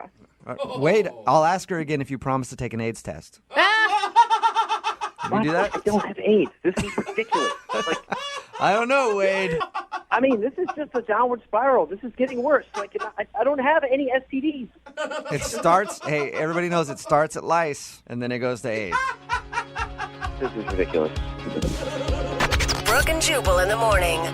Whenever anybody says, I had to go to the doctor after going on a date with this person, it's usually never a good thing. It's never like, I had to go to the doctor because I was lovesick.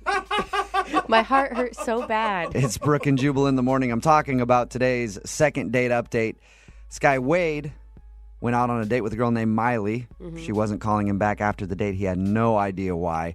And then when we got her on the phone, it turns out that she's convinced that her date with Wade made her have head lice. She got lice from Wade. Text in at 78592 that said, Miley is basic and Wade sounds cool. Lice and everything. It just shows that anybody will date anybody in the second date updates. Every time we do one of these, no matter how bad it is, people always text in like, I'll go on a date with them. Yeah, So you date a lice-riddled man like Wade. You don't. I mean, the thing is, she accused him of having lice. He said that he didn't have it. I just read an article where people were having lice because of taking selfies because they put their heads together. And it's like having a whole influx of lice infestation. Yeah. So who knows? I mean, she could have got it from anywhere. I'd go out with him, too. She's like, you were scratching your head the whole time. I feel like he just scratched his head once, and she's like, oh my God, that was it. She got It's lice totally him. somewhere. Maybe not from him, yeah. And she's looking back on the date like, oh my God, that guy was scratching his head the whole time, even if he wasn't. Somebody else texted in at 78592. Could be worse. Could have been crabs. I will say, Very true. it was a little suspect when Wade was like, well, I thought she was going to say gonorrhea. Yeah, that was but the weird she thing. didn't. That was the weird thing. If you missed the second date update, we got the two of them on the phone, and she was saying, you gave me lice. He was like, no, I didn't give you lice. I don't have lice. I promise. But instead of just saying that, he goes, whoa, whew, man, when you said you had to go to the doctor, I thought it was going to be gonorrhea. And so specific, not just like an STD. Yeah, exactly. And he just kept digging himself deeper and deeper. Like, no, that's not what I meant. What I meant was there are other things you could get. And it sounded like he just had every STD on the planet. Even though And as soon as she was like, I had to go to the doctor, he's like listing off all the things that he could possibly have given her other than lice. He's like, dude, I have gonorrhea, not lice. Okay? Kidding. Seriously. Great. I'm got so much chlamydia. You know, like I'm all clammed up. I got clammed everywhere. But head lice? Absolutely not. I'm not disgusting. Another text in at 78592 says, that girl is an idiot. You can get lice from just about anywhere, which is true. I mean, she could have been in a cab maybe and put her head on the back, the headrest. She shared a girlfriend's coat who had lice, or maybe a coworker who has kids that had lice, sat in her chair, who knows? I might have given him a chance and just been like, all right, well, go to the doctor and prove to me that you don't have lice, and maybe we'll go out again, because she said she liked him until that point. That's always a romantic first date story. Yeah, it is. We met, he gave me lice, I made him prove that he didn't have it, and we fell in love. And that's when I knew. Yeah. I did get gonorrhea from him, however, but at least it wasn't the lice. Remember, if you want a second date update, all you have to do is email the show, Brooke and Jubal at moving925.com. We will call the person who didn't call you back. Johnny Knoxville here. A great place to meet somebody is at a concert. Oh, yeah. Especially when you're trying to have conversation. It's like, hey, what's your name? Did you say Jessica? Mary? Hey, nice boobs. What'd you say? I said I saw an interesting story in the news. We could talk. Not being able to talk to people is great. That's where Cora met the guy that she wants to call today for a second date update. They met at a concert and apparently had a conversation much like that, I'm assuming. What's up, Cora? How are you? Hi, I'm great. How are you? Good. So you met, what's his name, Todd? You met him at a concert? Yeah. About a week and a half ago, went to a concert that my friend took me to, and basically it was loud, like you said, but I kind of wasn't digging the band, so I snuck off to the back where it was a bit quieter. And he was there too, and we kind of were just having a beer together and not enjoying the show together. How did not really, so he didn't like the show either? Weird. No, that's how we kind of started talking. Oh, and, okay. he was really nice. He was a good guy. We talked for a while. I love that. Crappy music always brings people together. That's why people love our station so much. That's true. That's what I was going to ask you. Did he come up and approach you, or so? He was standing kind of right beside me, and we just started talking. This show sucks. What do you think? Yeah, it sucks. Yeah. So he asked you, I assume, out on a date at the end of the night. Yeah. We had to get back to his friends, so he just asked me for my number and sent me a text that night. Okay, and what'd you guys do on your date? Well, that's the thing. He was texting me, and all the way up to like the day of, a few hours before, I was getting ready, and he just texted me, and he's saying that he had to push it because he was sick, so he was really apologetic, but he wanted to push it by a few days. Okay. So when did you finally end up going out? we haven't gone yet. Every day or so, he checks in with me, and he texts me, but he just says, I'm still sick. I got to wait a bit more. I haven't kicked this thing yet. He just keeps postponing it. So he keeps talking, and he's really nice about it, but I don't know what he's sick with, but yeah. So why do you want to do a second date update now when you haven't even gone out on a date? Don't you want to wait and see if you actually get to go out with the guy? Well, it just seems weird that he's making plans for the next day and he keeps canceling it. It just seems like, I don't know what's up. It's just something strange, and I want to get to the bottom of it. Cora, do you think that he's lying to you about the sickness? I mean, something's up, but why would he keep texting me? Yeah. How long has it been going on? It's been almost 2 weeks now. Mm-hmm. And the thing is, it was so nice talking to him. He just seemed like a genuinely normal, nice guy. Mm-hmm. He wasn't even looking at the concert. He just seemed really interested. And well, yeah, but also you got to think about it. He said he didn't like the concert, so he's no reason to really look at the concert.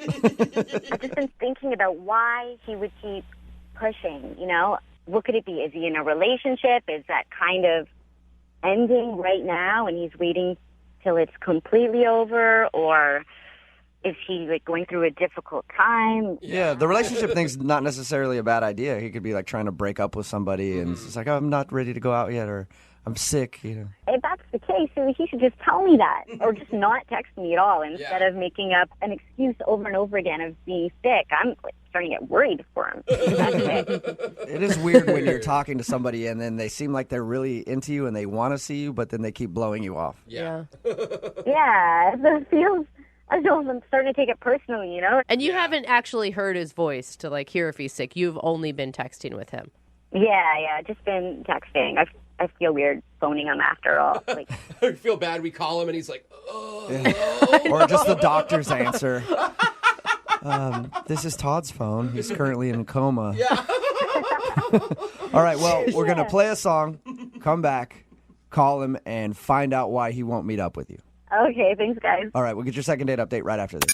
Brooke and Jubal in the mornings, second date update. Call now to win a $1,000 cash crate. 1-866-MOVE-IT 92.5. Moving 92.5. Brooke and Jubal in the mornings, second date update.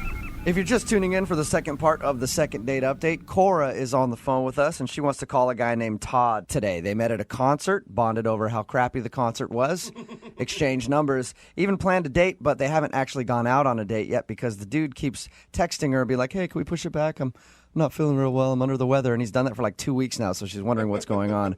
One of the things that she's thinking is maybe he's currently in a relationship and trying to break that off before he actually goes out with somebody else. Cora, if that happens, I want you to promise me something. Okay. So if we call him right now and a girl answers the phone and it's his fiancée, Janae. Ugh. It's not Janae's fault, Jubal. I want you to promise me a cat fight. Can you do that for me? Oh my gosh. Yeah. Like if she answers, I just want you to be like, who this? Yeah. Why you messing with my man, Janae? Oh my God, I hope it doesn't happen. Can you promise me that, please? All right, you got it. All right, no, sweet. what are you doing, Cora? No, you say cat no. Fight You're coming an adult. Up. Cat fight. You back off. Todd's mine. Everybody knows Todd's mine, Janae. Oh my gosh. All right. Cora, did he ever give you any indication that he was in a relationship, or are you just jumping to conclusions? I'm just thinking. He never gave off anything like that, but you never know nowadays. It's Janae's fault, for sure. All right, I'm going to dial the phone number right now, get him on the phone, and we'll find out what happens, okay? Okay. All right, here we go.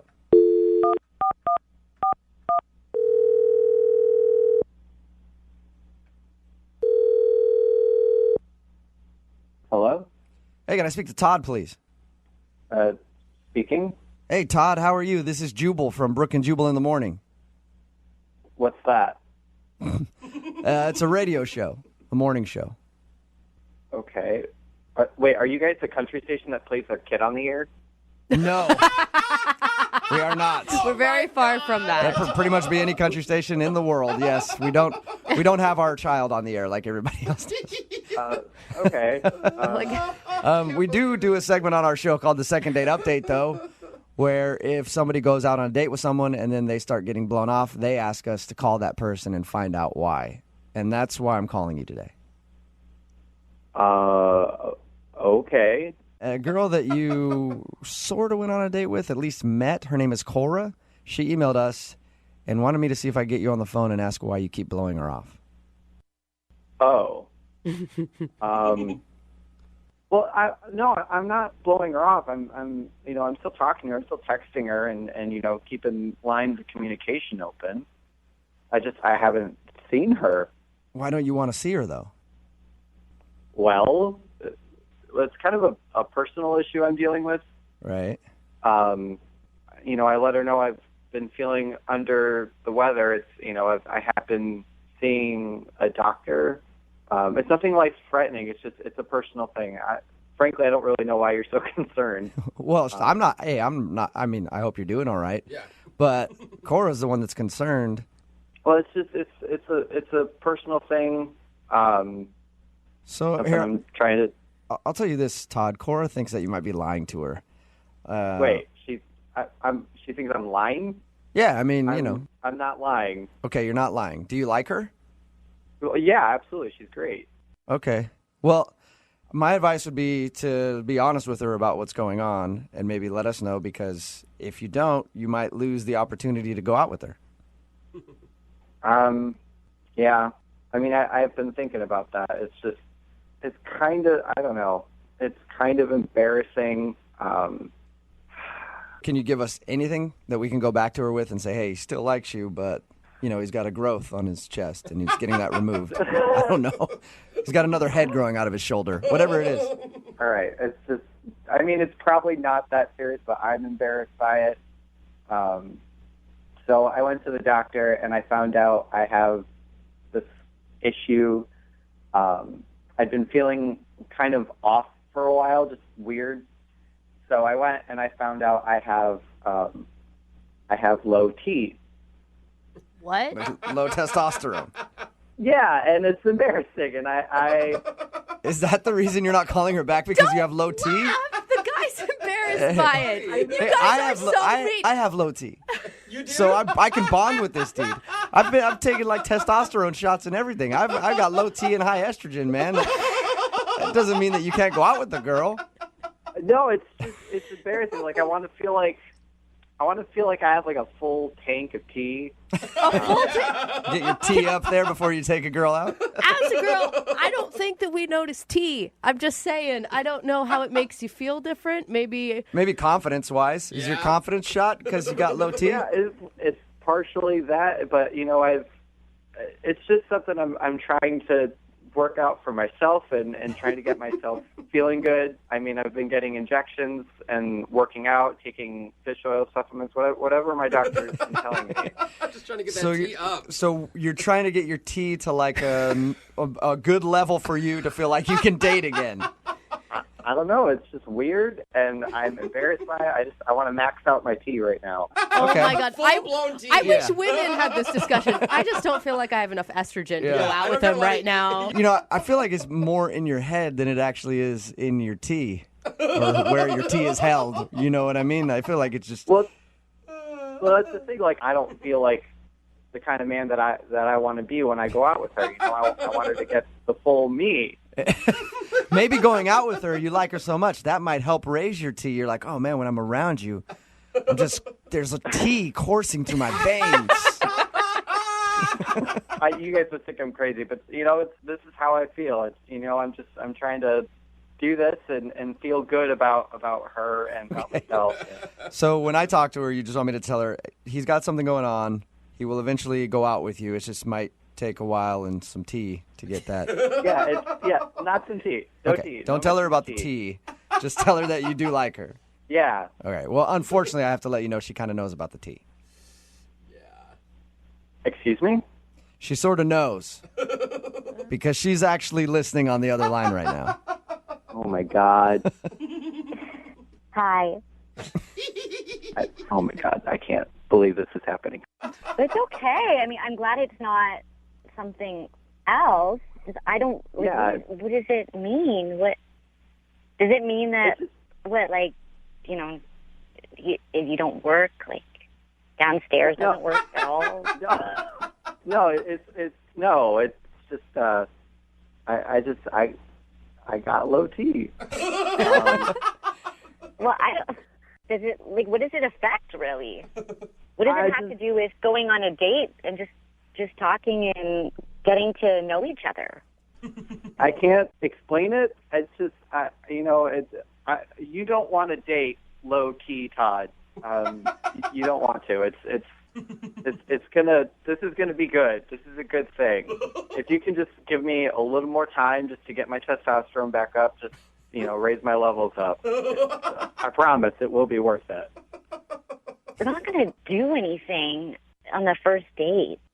What are you saying?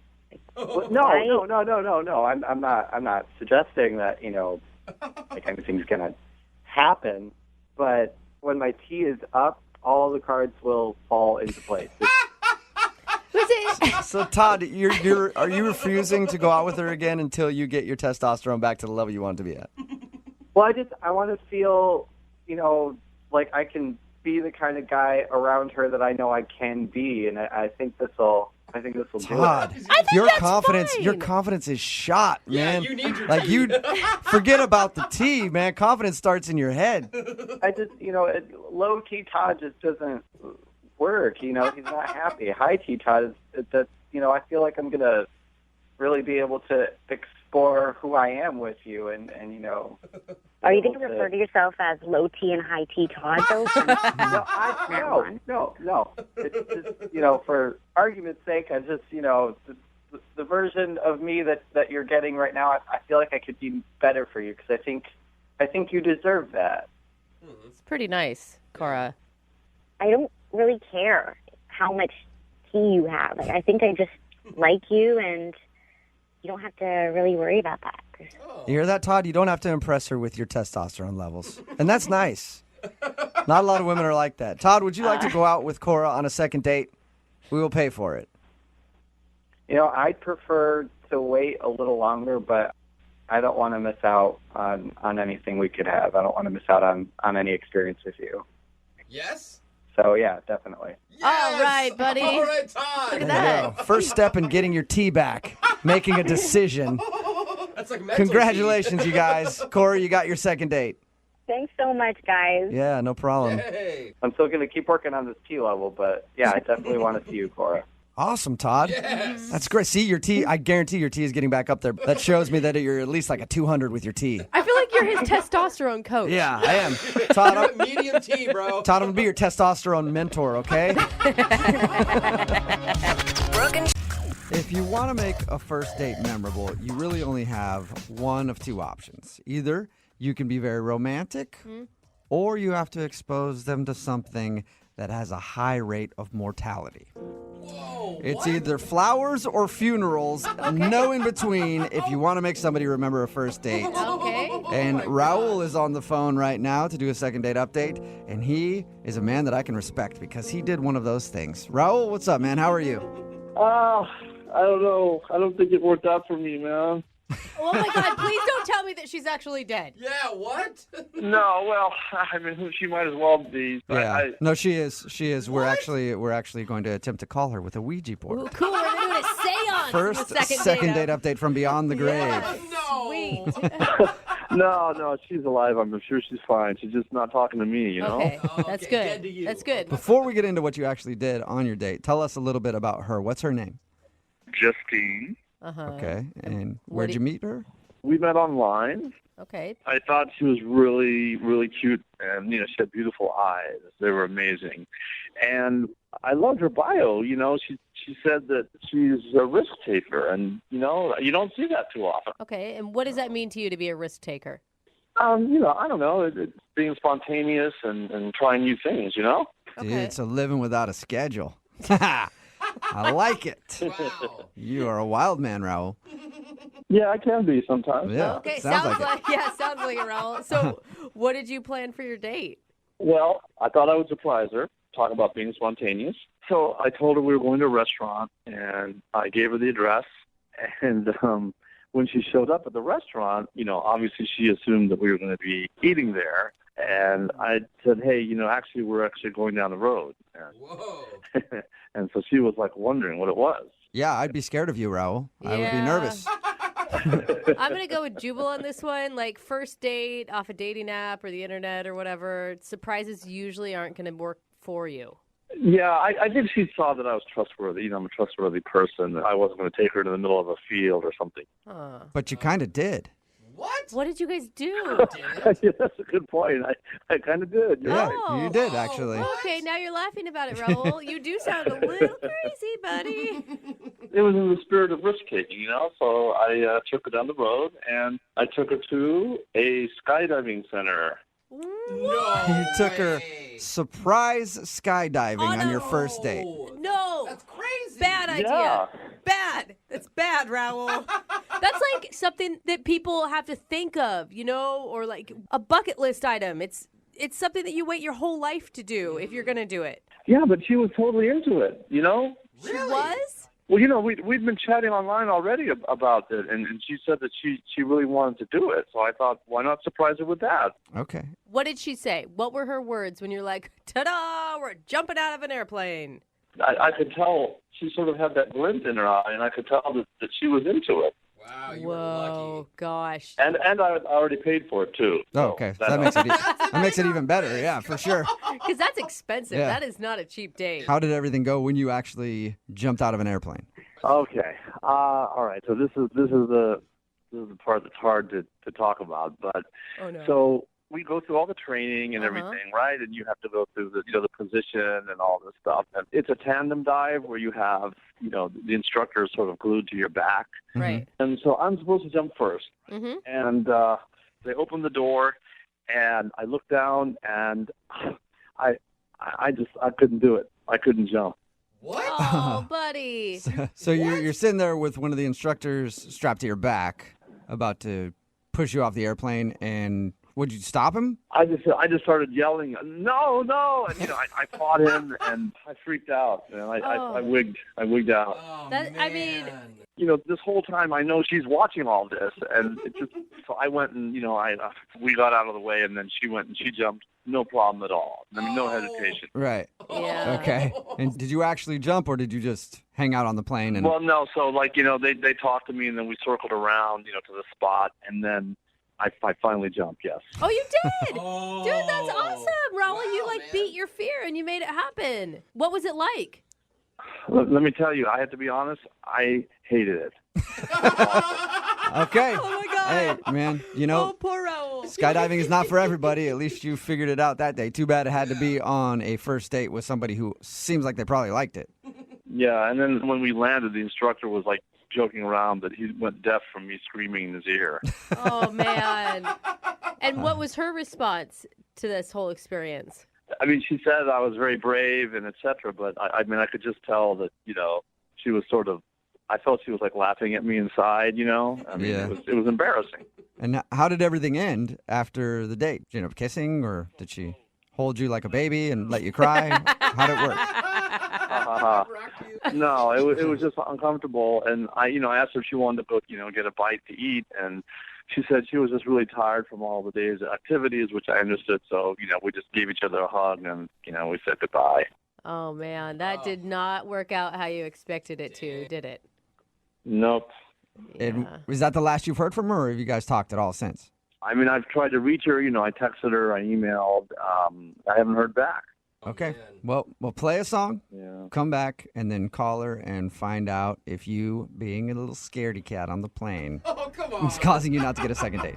Yeah, thanks a lot for that. Yeah, no problem. All right, we'll get your second date update right after this. Hang on. Moving 92.5. Brooke and Jubal in the mornings. Second date update. Right in the middle of a second date update. And if you're just joining us, today's second date update is proof that you should not take risks in life.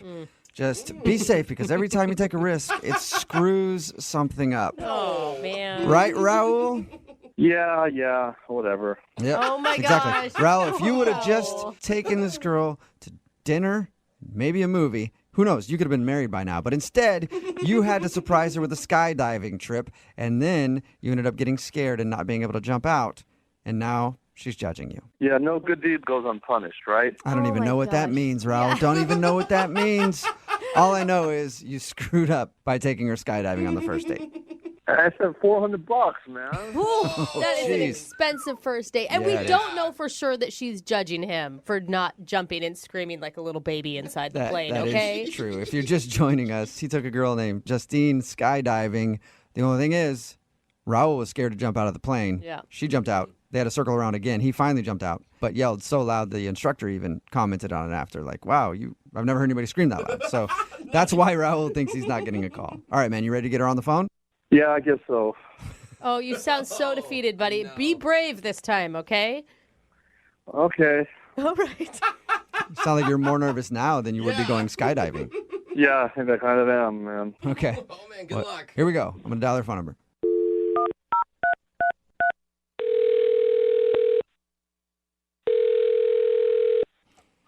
Hello, Hi, can I speak to Justine, please? this is she. Hey, Justine, how are you? This is Jubal from Brooke and Jubal in the morning. Fine. Who is this? Jubal from Brooke and Jubal in the morning. It's a radio show. Okay. We're calling you because one of our listeners actually asked us to get you on the phone. About? Skydiving. Yeah. Put it blunt. It's actually true.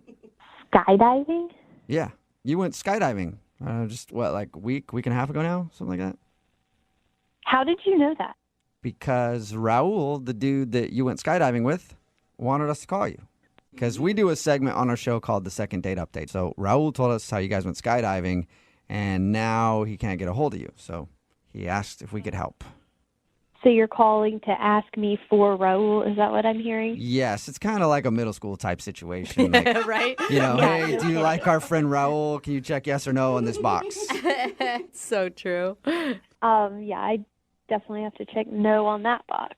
Okay. Really? That makes sense. Okay, well, do you mind telling us why? He lied to me? What? He lied to That you. is not the answer I was expecting. I thought you meant, like, it wasn't because he was being a big sissy and wouldn't jump out of the plane? No, I was so over it before that even happened. You were over the date before you guys even went skydiving. Oh, my God. Well, his account is way different. I mean, other than being scared to jump out of the plane, he thought you had a great time. I mean, I had a great time skydiving. Okay, so what- that was fun, but what did he lie to you about? He kind of catfished me. Oh, does he look totally different than what his picture did on the dating profile? No, he looked like his picture. It was him. It was the same guy from the photo. So how did he catfish you then? Yeah, like his job or something? He just lied on his dating profile. He said he was 5'8", Uh-huh. and I knew right away when I walked up and saw him, he is taller than he said he was. Wait, what? He's Wait. taller than 5'8". Isn't that a good thing? Yeah, And- he is definitely taller than 5'8", because I am 5'10", Uh-huh. and he was as tall as me, and I only date shorter guys. What? Oh, what? Okay, so What? Are you like the only girl that has ever said that in the history of like the universe? It doesn't really matter. He still lied. Wait, okay. Right now, I don't even care about that point. Why do you want to date guys that are shorter than you? I like to date shorter guys because I'm 5'10", and guys who are shorter than me, they try harder. They're a lot nicer. Tall guys are usually really talky and douchey. Dude. And I've just learned from experience. Justine. It is always better. I'm like 5'7", maybe, and I've been saying that my whole life. That shorter dudes, we have to work harder, you know? It really has. Well, I would agree with you. Yeah. Yeah, okay, you guys, like, even if you want to make that big generalization, and that's true, was Raul cocky and a douche? Like, I feel like you're judging him before he even got a word out. I mean, it doesn't matter because I've had enough experience to know that shorter guys are just better. And, I mean, they're hotter to me. Thank you. On behalf of all the short dudes, this is the best second date we've ever done. I like what I like, okay? For example, I like being able to help out around the house and reach the tall things that the guy can't. I think that's fun. Okay. And I like going out with a guy that can be the little spoon, you know? Sometimes I want to be the big spoon, and that's a lot easier when the guy's short. Hey, Justine, what do you feel about like a guy having to get on his tiptoes to kiss you when you're in high heels? Oh my gosh. I think it's really, really cute. Isn't it the best? It's hilarious. I love it because I like taller women to put on high heels next to me and make me feel like a little dude. If you have a big nose, it's don't tell me you have a big nose, Justine. I won't be able to finish this thing. Stop trying to be her little pocket boyfriend, okay? Justine, I'll calm down and fall back for a second, but I do need to let you know that Raul is actually on the other line listening and wants to talk to you. Oh my gosh. What? Hi, Justine. Seriously?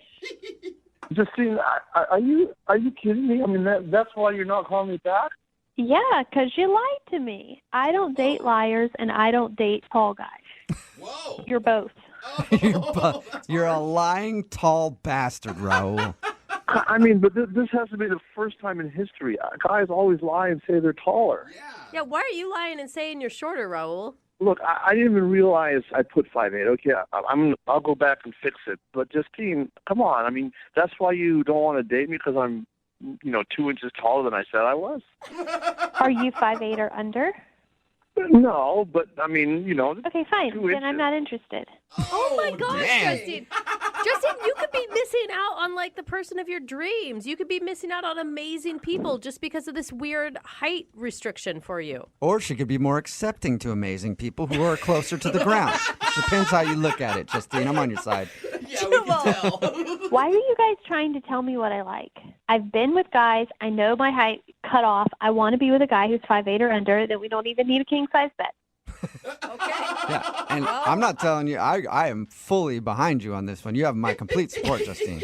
I mean, come on. I mean, don't you like to feel protected by a guy who's, 3, 4, 5 inches taller than they are? What are you saying? I need protection?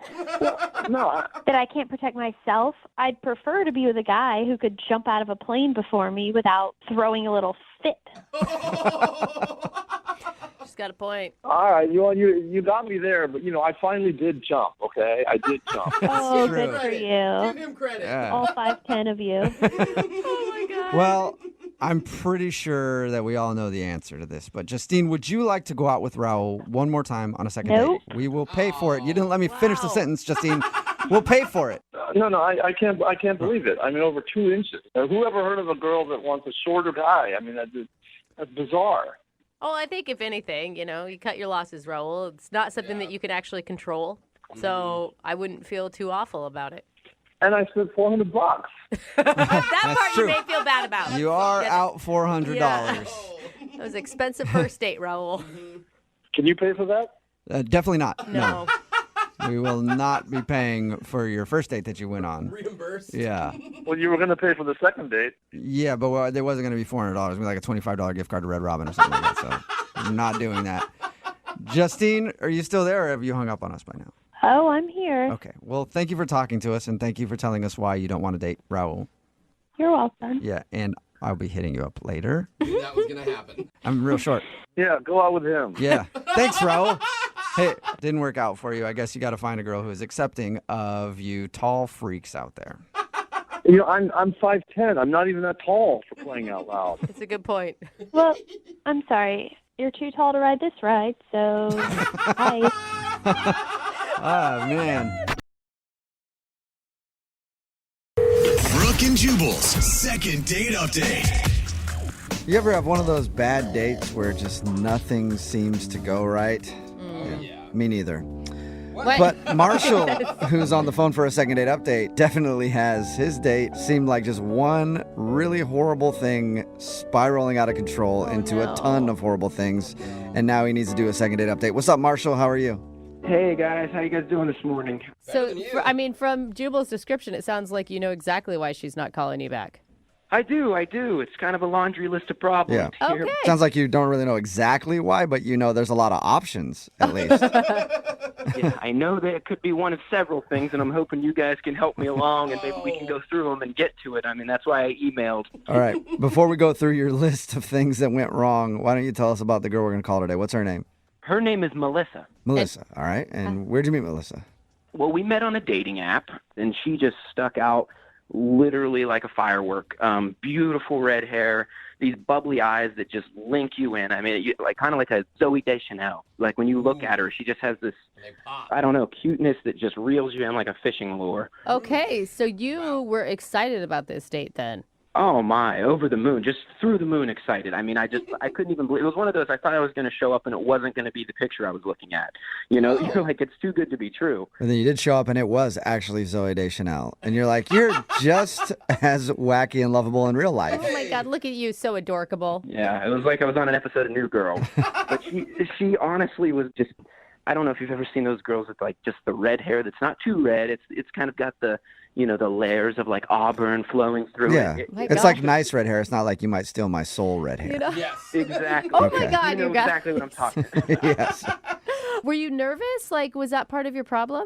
Beyond nervous. That's why, it was one of those things. I felt like I was a little out of my league, so I was just nervous beyond belief. Okay, so let's start with the list of things that went wrong. What's the first thing? So we sit down. Everything starts, you know, just your typical back and forth chit chat, and I don't know how it came up, but I start talking about my ex. Oh my God. I know. And it's like you can see the train wreck happening in front of you and you can't stop it. I'm talking about this vacation and how me and my ex got in this big fight, and it's just going and going. And then I finally do stop, long story short, and thank God I didn't go into how we had makeup sex, me and my ex. That would have been really terrible. Oh, man, okay. I feel like that was even too much for our conversation right now. I didn't go that far. I went ahead and put the brakes on before I got that far and tried to get the date back on track. Okay. So, Well, that's good. At least you realized something was happening. And... Well, it's good if that's, I mean, it would be good if that was the only thing you did, but it sounds like there was more. There's definitely some more. So we get an appetizer that comes out, and all of a sudden my stomach just starts gurgling, making, you know, I mean, it was over the top. And I don't know if it was a mixture of the nerves and the food. I also had a beer, but my stomach is just in knots. So right after the ex story, shortly after, I have to excuse myself to use the restroom. Okay. And it wasn't just like, I'm going to go pee real quick. It was like, I'll be back in like half an hour with a new set of clothes. It was not a quick break in the restroom. I mean, I'm in there, and it was one of, I don't want to get into details, but I am feeling the minutes pass, if you know what I mean. I got to get back out there, but how do you get back out there when you're having these issues? Yeah. So I am gone for a substantial amount of time. Yeah. Just text her from the toilet. Like, yeah. Yeah, and I miss imagine you like breaking out in sweats and turning pale on top of it all. That was happening all along, and I feel like the sweats and the paleness were building as we went. But I did get back out there. So I sit back down, and I might have been at the table for 1 or 2 minutes, and I get hit with it again. And so, you know, I'm so sorry, I have to step away for a minute. And this time, of course, I don't want to see him going to the bathroom again. So I made up a lie. I was like, hey, you know, I'm so sorry, I got to step away. I forgot to have this work call I've got to make. What? That's probably even worse than going, I'm feeling sick and I should go to the bathroom again. Sketchy. So I'm gone for another substantial amount of time. I come back. I'm apologizing. I'm like, oh, I'm so sorry about the phone call. And yeah, it doesn't end there, unfortunately. So I sit down. I start feeling sick again. And at this point, it's getting, you know, it's one of those sicknesses that was just like creeping deeper and deeper. Mm-hmm. I just grab a wad of money. I throw it on the table. And I was like, I'm so sorry. I'm not feeling well. I've got to get out of here. Almost like she's a stripper or something. Oh, God. I throw it on the table and just leave. There was no hug goodbye, obviously, because I'm poured in sweat. There was no anything. I just left. It kind of almost out of embarrassment / I don't feel good. I'm going to take a wild guess that she hasn't talked to you since then. We talked every night since. No, she has not called me. You're not seeing her again. And that sucks, because like the ex thing is your fault that you brought that up, but the rest of it is out of your control. But I think where he went wrong is lying, or just at least not telling her what's really happening. It made you look even worse, I think. Now I look at it, I did lie, but it was almost, you know, it was embarrassing to kind of meet the girl on the first date and say, hey, you know, I'm going to be on the can for 40 minutes. If you could just hang on, I'll wash my hands and be back. Yeah. But, you know, I've texted her and, you know, tried to kind of apologize and call, but I didn't want to be too much. But like I said, I mean, this girl was, you know, just one of a kind, if you will, and it's definitely my fault, but that's why I'm here. Well, we'll see if maybe we can salvage this situation and get you a second date. We'll play a song and then come back and get your second date update, all right? Thank you so much, guys. Okay, hang on. Moving 92.5. Brooke and Jubal in the mornings. Second date update. For today's second date update, I can't decide who suffered the most. Oh. Marshall, who's on the phone for a second date update today because he had a terrible first date with a girl named Melissa, or there's also that poor restaurant toilet. Oh, man. That thing suffered so much during Marshall's date. If you missed the first part of today's second date update, Marshall is on the phone. He wants to call a girl named Melissa. They met online, went out for dinner, and he says the whole thing was pretty bad. He started off because he was nervous, talking about his ex-girlfriend a lot, which we know is something that you shouldn't do. And then he started having stomach issues. Oh, man. And he went to the bathroom once and was gone for a long time, then came back, said he was feeling sweaty, and then, had to go back again. And then he said by the third time he came back, he just threw a bunch of money on the table and said he had to go because he knew it was not going to get better from there. So we already know why he's not getting a call back from Melissa. Now our job is to call her and see if we can get him a second date. Marshall, are you ready? I am ready, guys. I would say, are you ready to go? But I know you've gone a lot lately, so probably not the correct word. Marshall, would you classify this as the worst date you've ever been on? Easily the worst date I've ever been on. I really hope for a redo for you. I know. I am too, because it being the worst. so sorry. You having problems again? We're good. I'm a little choked up that we're about to call her, but I'd love to get that off my record, if you will. Okay. Yeah, right. Well, you want it wiped clean. Of course. Sorry. All right. Oh, God. I didn't mean that. Here we Dang go. it. I'm going to dial her phone number right now.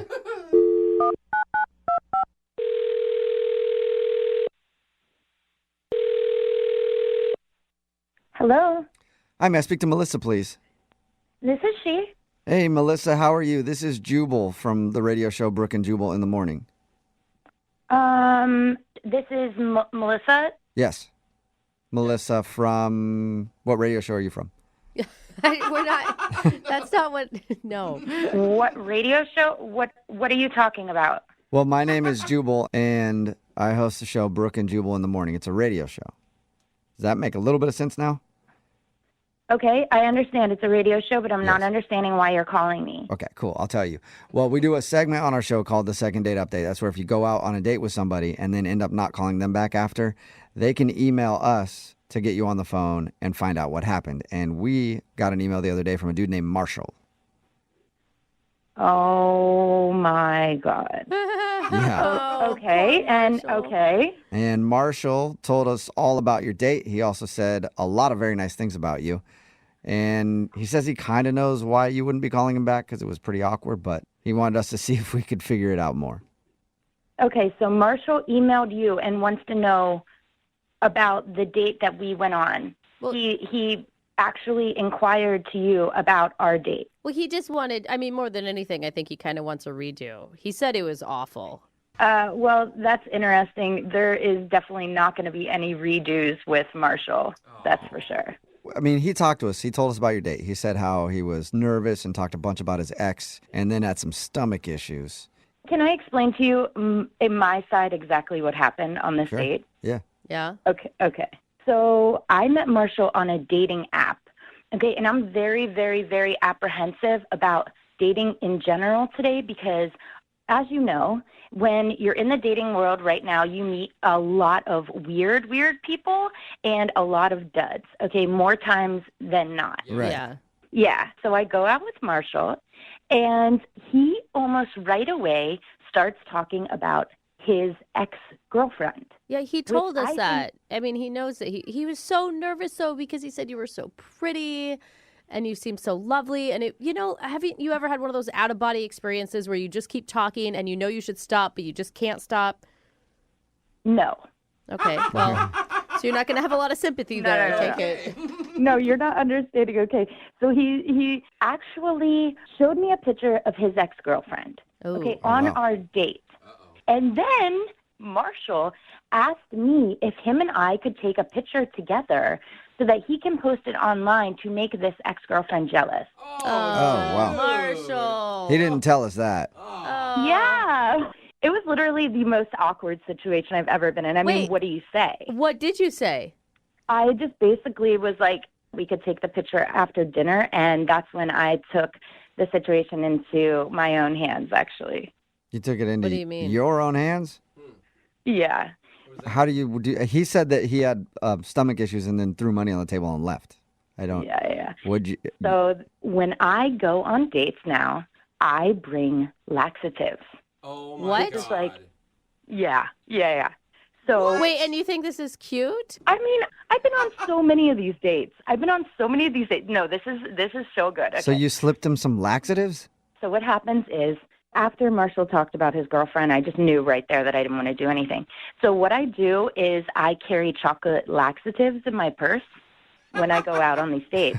Really? So yes. So I offer Marshall a chocolate laxative, and of course, I'm guessing you didn't tell him like that. You didn't say you want a chocolate laxative. No. Basically, what I did was I told Marshall that it was like a palate cleanser that he would eat before the meal. So when he got up to go to the bathroom and he was sweating profusely and you could see visibly that he was going to be sick, you knew exactly why. Oh, I knew exactly why. You are sick. I was just trying to get the date over with. That is sick. It worked. Why wouldn't you just say, this isn't working out, I've got to go? This guy was so weird. He wanted to take a picture with me. I knew that this was a really strange situation that I was in, and I needed to get out of it. Okay. So, my well, we have gosh. the answer to what happened I am to so Marshall because he disturbed. wasn't even really sure. And you know what, Melissa? Marshall is actually on the other line and wants to talk to you. What? Yeah. Melissa, what? You gave me laxatives? Are you mental? You don't go on dates with people and ask to take pictures with their ex. No, Melissa, you don't get to critique him anymore. You have no room to stand. I mean, I told you one story about my ex, and I asked for a quick selfie, and you think that's enough to send me to the toilet for 2 hours? I mean, I bought new pants and a shirt. I ruined them both. Marshall, I didn't know what else to do at that point. Put yourself in my situation. What would have you done? I sure as You know what I have mean? given somebody a chocolate laxative, I'll tell you that much. You can't give people pills without telling them that you're giving them pills. You just can't do that. Girl, I don't think it's a big deal. Like, I needed to get out of the date. I've done this before many times. Many times. And I don't think it's a big deal. And how can you not think that's a big deal? You're asking him to put himself in your shoes. Like, switch the foot. Like, what if you were on a date with a dude and he gave you laxatives? A guy's not going to give me laxatives on a date. Guys don't get bored with me on dates. It's not the same situation. You are psycho. I am a really good person. Like, I'm not sure what the big deal about it. It's chocolate laxatives. Quit acting like I gave him cyanide or something. So at least he's not dead. I agree with you, Melissa. At least you didn't kill the guy. Dude, I feel like you're one step away from that. Like, laxatives are your gateway drug to giving dates rat poison. Not to mention, that was my favorite restaurant. I only gave them 2-star review because of that. I'm going to have to go in and change that. Marshall, if you wouldn't have had a radio station call me right now, you would have had no idea this even happened. She's right. If I wouldn't have called the radio station, I would still be calling you and texting you, trying to get you to respond to me if I didn't have a mediator. Yeah. So now we can just ask right now, Melissa, would you like to go out with Marshall again? We'll pay for it. Second date. Let me think about it. I'm going to say no. No, you don't get to turn him down. You are crazy. Yeah, I say no. I think my bowels are okay on a second date for this one. Are you sure? Great. Yeah, no, I am. No way. I mean, obviously, this is new information. I don't even want the second date now. I mean, I do thank you guys. Hats off to the radio station for bringing this psycho to light. Aw, poor baby. He had to use the toilet. Why are you even complaining? Because it was for 9 straight hours. It's not just a little quick in and out there. Come on. Hey, Melissa. good. You are Melissa, as so somebody who has had a lot of digestive issues in their time, can I just get the name of the chocolate laxative, the brand? No problem. I'll actually just send it to you. Oh, great. Perfect. Well, at least somebody made out on this second date update. That's good. Brooke and Jubal in the morning. Text in at 78592 says, I'm so pissed right now. I'm a nurse, and she could have really hurt someone. Yeah. It's no different than slipping somebody a roofie. Talking about today's second date update. Well, I mean, if you think about it, it is true.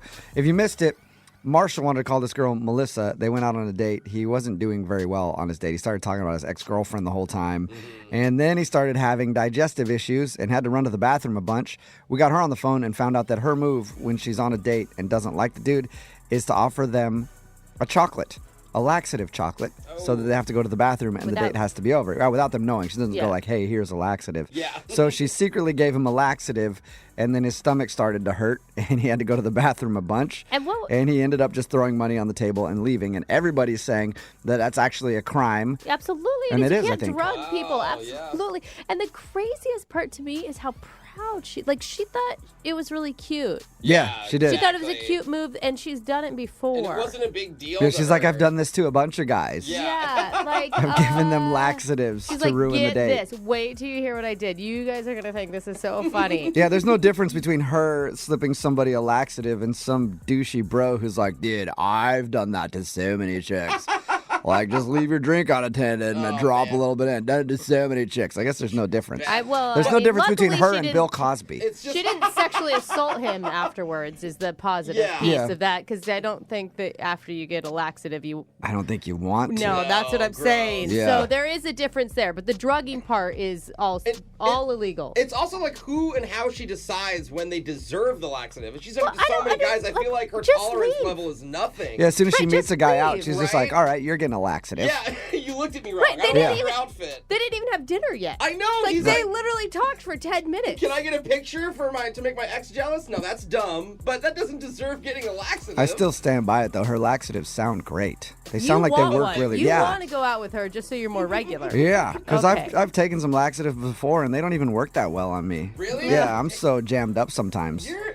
That I really Let's I have to not- load I up on the don't- laxatives and still nothing. You know? I don't know what I Yeah. regret more, the conversation that's come after It the just adds to laxative bloat. second date update, or Yeah. all right. It's really frustrating. I don't need to know anymore. Sounds really backed yeah. up Yeah. over there, So bud. hopefully she sends me the info for that laxative so I can get back on track, you Maybe know? that's why you've had anger issues all the time. No, that's from Yeah. other things. Okay. I think the constipation might stem from those other things. Oh, okay. Well, it's all related, Yeah. is what you're saying. It all comes from somewhere. You Yeah. just got to find the source.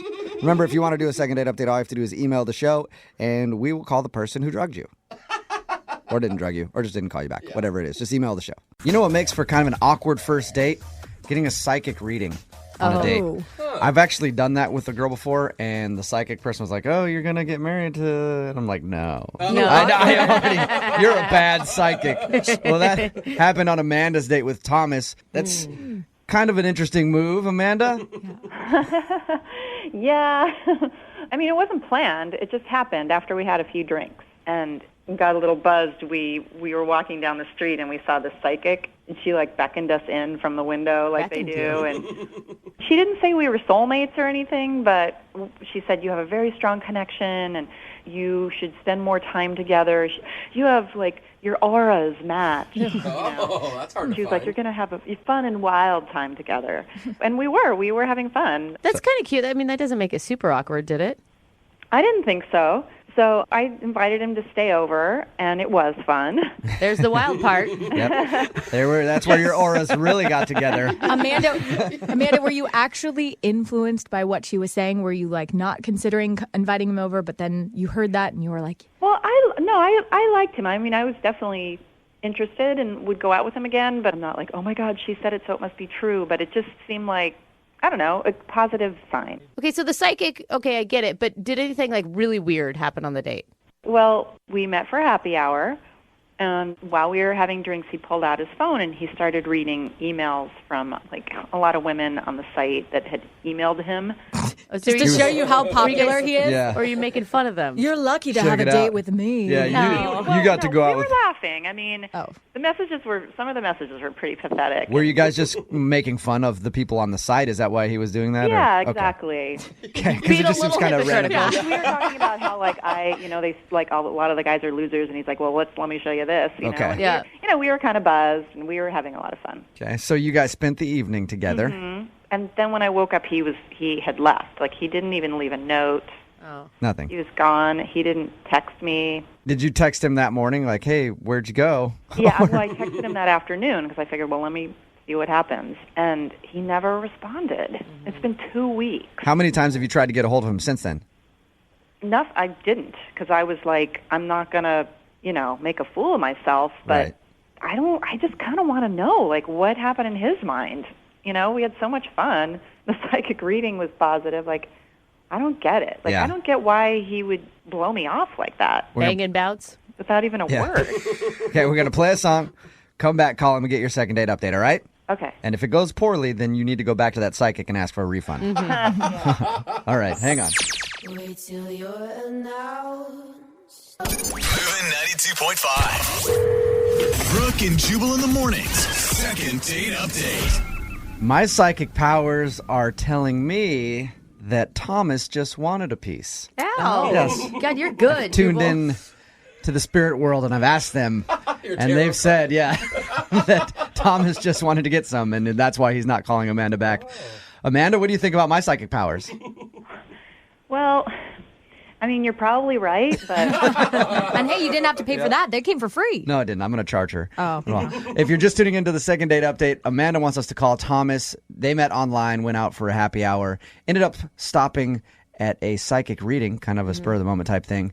She said that their auras matched perfectly and they would have a great relationship. Anyway, they ended up hooking up that night. Thomas was gone in the morning, and she hasn't been able to contact him at all. So we're about to call him right now. Amanda, what if that's what he says? What if he just says, I just wanted to hook up and that's it? I would be really sad, actually. Really? Because, I mean, we connected more than just physically. And at least that we would do it again. I mean, if it's just that, like... So it was good, And is get what some you're more. saying. Yes, you enjoyed it. All right, we're going to call him right now, see if we can get him on the phone. Okay, here we go.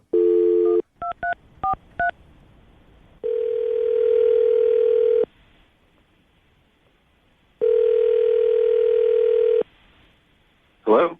Hi, is this Thomas? Yeah, this is him. Thomas, what's up, dude? How are you? This is Jubal from Brooke and Jubal in the morning. I'm moving 92.5. You got a second?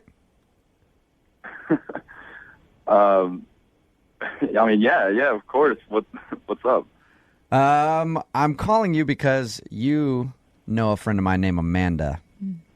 Now, this is for the radio? Yep, this is a second date update, Thomas. Yeah, no, I'm not interested. It's not interested. Come on, Thomas. We got you on the phone. Amanda went out on a date with you. She really liked you. She's wondering why you're not calling her back. I think I know why you're not calling her back. At this point, I'm gonna say I'm not interested, and that's all I can really say right now. You can't tell us why, though? I don't know what you guys know, like, about the date or how it went, but I definitely bit off way more than I could chew. And I'm pretty sure my whole life flashed in front of my eyes. What? Okay. What do you mean your life flashed in front of your eyes? Was it the psychic reading? No. So we had drinks, happy hour drinks, psychic reading, and then went out for more drinks. Ooh. And then went back to her place. Uh-huh. Right. And I think we were getting on the romantic side, and she spanked the shit out of me. She spanked you? So awesome. Like how hard? Yeah, she beat me. Like, not really a spanking. It wasn't a spanking. A spanking is a light term for it. Like, she beat me with what it felt like was with a paddle. Oh my God. It wasn't just beating me, but making noise while it happened too. Oh my God! Stop! Please stop. Hey, Thomas. Oh gosh. Can he hear me? Yeah. Thomas, Amanda's actually on the other line. This is so I embarrassing. can't believe you said that. You're saying that on the radio. What'd that, Amanda? What'd That's you say? so not cool that he's saying that on the radio. You called in for the second date update. You All set right, him yeah, up but for it. He was It wasn't into cool. it too. It wasn't cool that you did it to me. You know what? Did you? I didn't hit you that hard. I could have given it to you much harder. Amanda, did you hear yourself during this? It was like Venus and Serena were playing against each other or something. It was like. I don't know what he's talking about. I cannot take that. You have to be more fun. You got to lighten up a little bit. You know, the psychic didn't tell me you're a giant God. So, Amanda, you're not denying that you beat Thomas down a little bit in the bedroom. No, I didn't. I had to crawl out the next morning. I had to wear ice packs for 2 weeks. You're such a liar. Okay. Amanda, are you aggressive? Aggressive is the wrong word. No, it's just fun. Sounds like it. The psychic said you guys are going to have a wild time, and I'm like, awesome. He's in for it. You know, he was like, cool. Thomas, what I don't like, get. All right, this guy's fun. You know. Thomas, I'm all for a woman who knows what she wants, but like, why wouldn't you just say, hey, dude, that's enough. Stop, Amanda. I felt like I was giving you pretty good signs with, I was trying not to be a wimp, but, yeah, I was hurting pretty bad. I mean, the fact that I'm pretty sure there was blood drawn. Oh, come on. He's exaggerating so much. You are just the biggest wuss I've ever heard. Yeah, but it's and if you're in that situation, you don't want to be the guy. It's like, owie, owie, owie, owie, stop. Yeah. Try to just deal with it, and then. Amanda, ow. And you do have to say, if the roles were reversed, we would not be having this argument. It would be like, yeah, you probably shouldn't have done You that. should calm down a little bit. Amanda, have you pulled this out on a first night before? No comment. So, Thomas, it bruised you that much, physically and mentally, that you don't want to go out with her again. No, I don't think I could do it. I'm sorry. Even if she went gentle on you the next time? Yeah. I barely made it through the last time. I don't think I can make it there this next time. What if we pay for the second date and we give you a safe word? Would you go then? That would have been useful the first time around. Oh, Amanda. Amanda, would you still like to see Thomas again, though? After hearing this? No, I mean, but I gotta say, he's so missing out on my repertoire. I will not go out with him, but Thomas, if I see you out somewhere, I will spank the hell out of you. Yeah. Wow. You're still not safe. Yeah, Amanda. Is the best place any of you can think of to meet somebody to go on a date? Gosh. Facebook? All right, we knew that, Jose. Honestly, work. Work? Really? Brooke? Wow, she just winked at Jubal when she said that. I didn't. Thank you, Get thank it. you. You're pregnant with this baby. Calm you down. are taken and with child. I met my husband through work. Which means I will absolutely date you. That's not it. I was surprised nobody said Craigslist. Oh, really? Mm-hmm. That's the best place to meet girls as far as I'm concerned. That's because you didn't answer your own question yet. Jared met a girl off of Craigslist, right, Jared? What? I did. How are you guys? Good. How are you? Please tell me she was like selling a piece of furniture and you happened to like meet her that way. She wasn't, but I was. I was selling a piece of furniture. Yeah. On Casual Encounters, which was a weird place to be selling it. But I like that it worked out for you. Oh, man. So anyway, yeah, his email said that he was selling a dresser on Craigslist. God, I'm good. And the girl came to pick it up, and you asked her out. Yes, and I can confirm it was in the furniture for sale section, not seeking Craigslist woman. How'd you ask her out without feeling creepy? I would feel creepy if a girl came over and was buying something off of Craigslist. Well, she came over, and we just kind of hit it off right away, just kind of joking back and forth. And this girl was just, she's beautiful. She comes over like wearing yoga pants. Oh, my and favorite. Like fit in all the right places. Mm-hmm. Yeah. And I helped her carry the thing out and down the stairs. It was kind of heavy, so we were kind of, laughing, and I kind of felt this panic, like I was never going to, see this person again. So I just said, "Hey, you want to hang out sometime?" And she said, "Yeah," and it felt pretty easy. It was great. Oh, that's really cute. Yeah. You want to make sure? Okay. Yeah. Wait, so you had some real strong feelings for this girl? She was wearing yoga For pants. her. Yeah. Okay. For her butt. Any girl that's wearing yoga pants, guys have strong feelings for. I think she's every hot. once in a while, a guy maybe has a real connection with someone, Jubal, not just that he can No, appreciate a nice butt. If you're a man, it starts with the yoga pants, and then you move on to emotions. Am I right, Jared? Oh, yes, that was our connection. Okay, so Tell us about the date you went on with her. We just went to Green Lake, and we walked around it. It was actually ended up being like a lot of fun. It's kind of windy, and she's wearing this kind of like sun hat sort of thing. like a big sun hat. A big brimmed hat. Okay. Yeah, she kind of looked like Audrey Hepburn a little bit. And hello, Jared. I'm ready for my date. I'm so happy you decided to take me for a walk around this lake of green. What do they call it? Green Lake? Kiss me, you fool. Be nice to him. Sorry. Jared, what was that's exactly what happened right there. Wait, what happened? You kissed her? Well, yeah. The wind blew her hat away into the lake, and she was all like really distraught about it because it's like her favorite hat. So I gave her my cell phone and keys, and I jumped in the lake and got it. What a hero! Wow. And that lake makes you itchy after you're in it. Yeah, I was going to say. That is awesome, Jared. That may be why she's not calling you back. She doesn't want anything that you may have picked up in that lake, dude. It's green for a reason. No, but I mean, afterwards she wasn't weirded out at all, and Yeah. we actually ended up kissing out of the blue. So That's really cute. Nice. And how have things been since? Obviously, you haven't talked to her. What happened?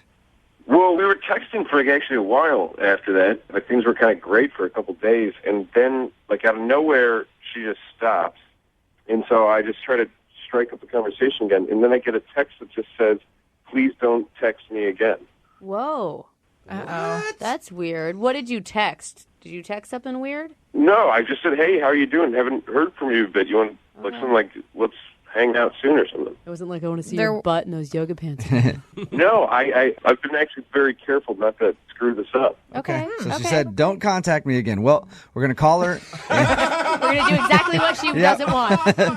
We're gonna call her right after this song. Get your second date update, okay? Yeah, would be awesome. All right, hold on.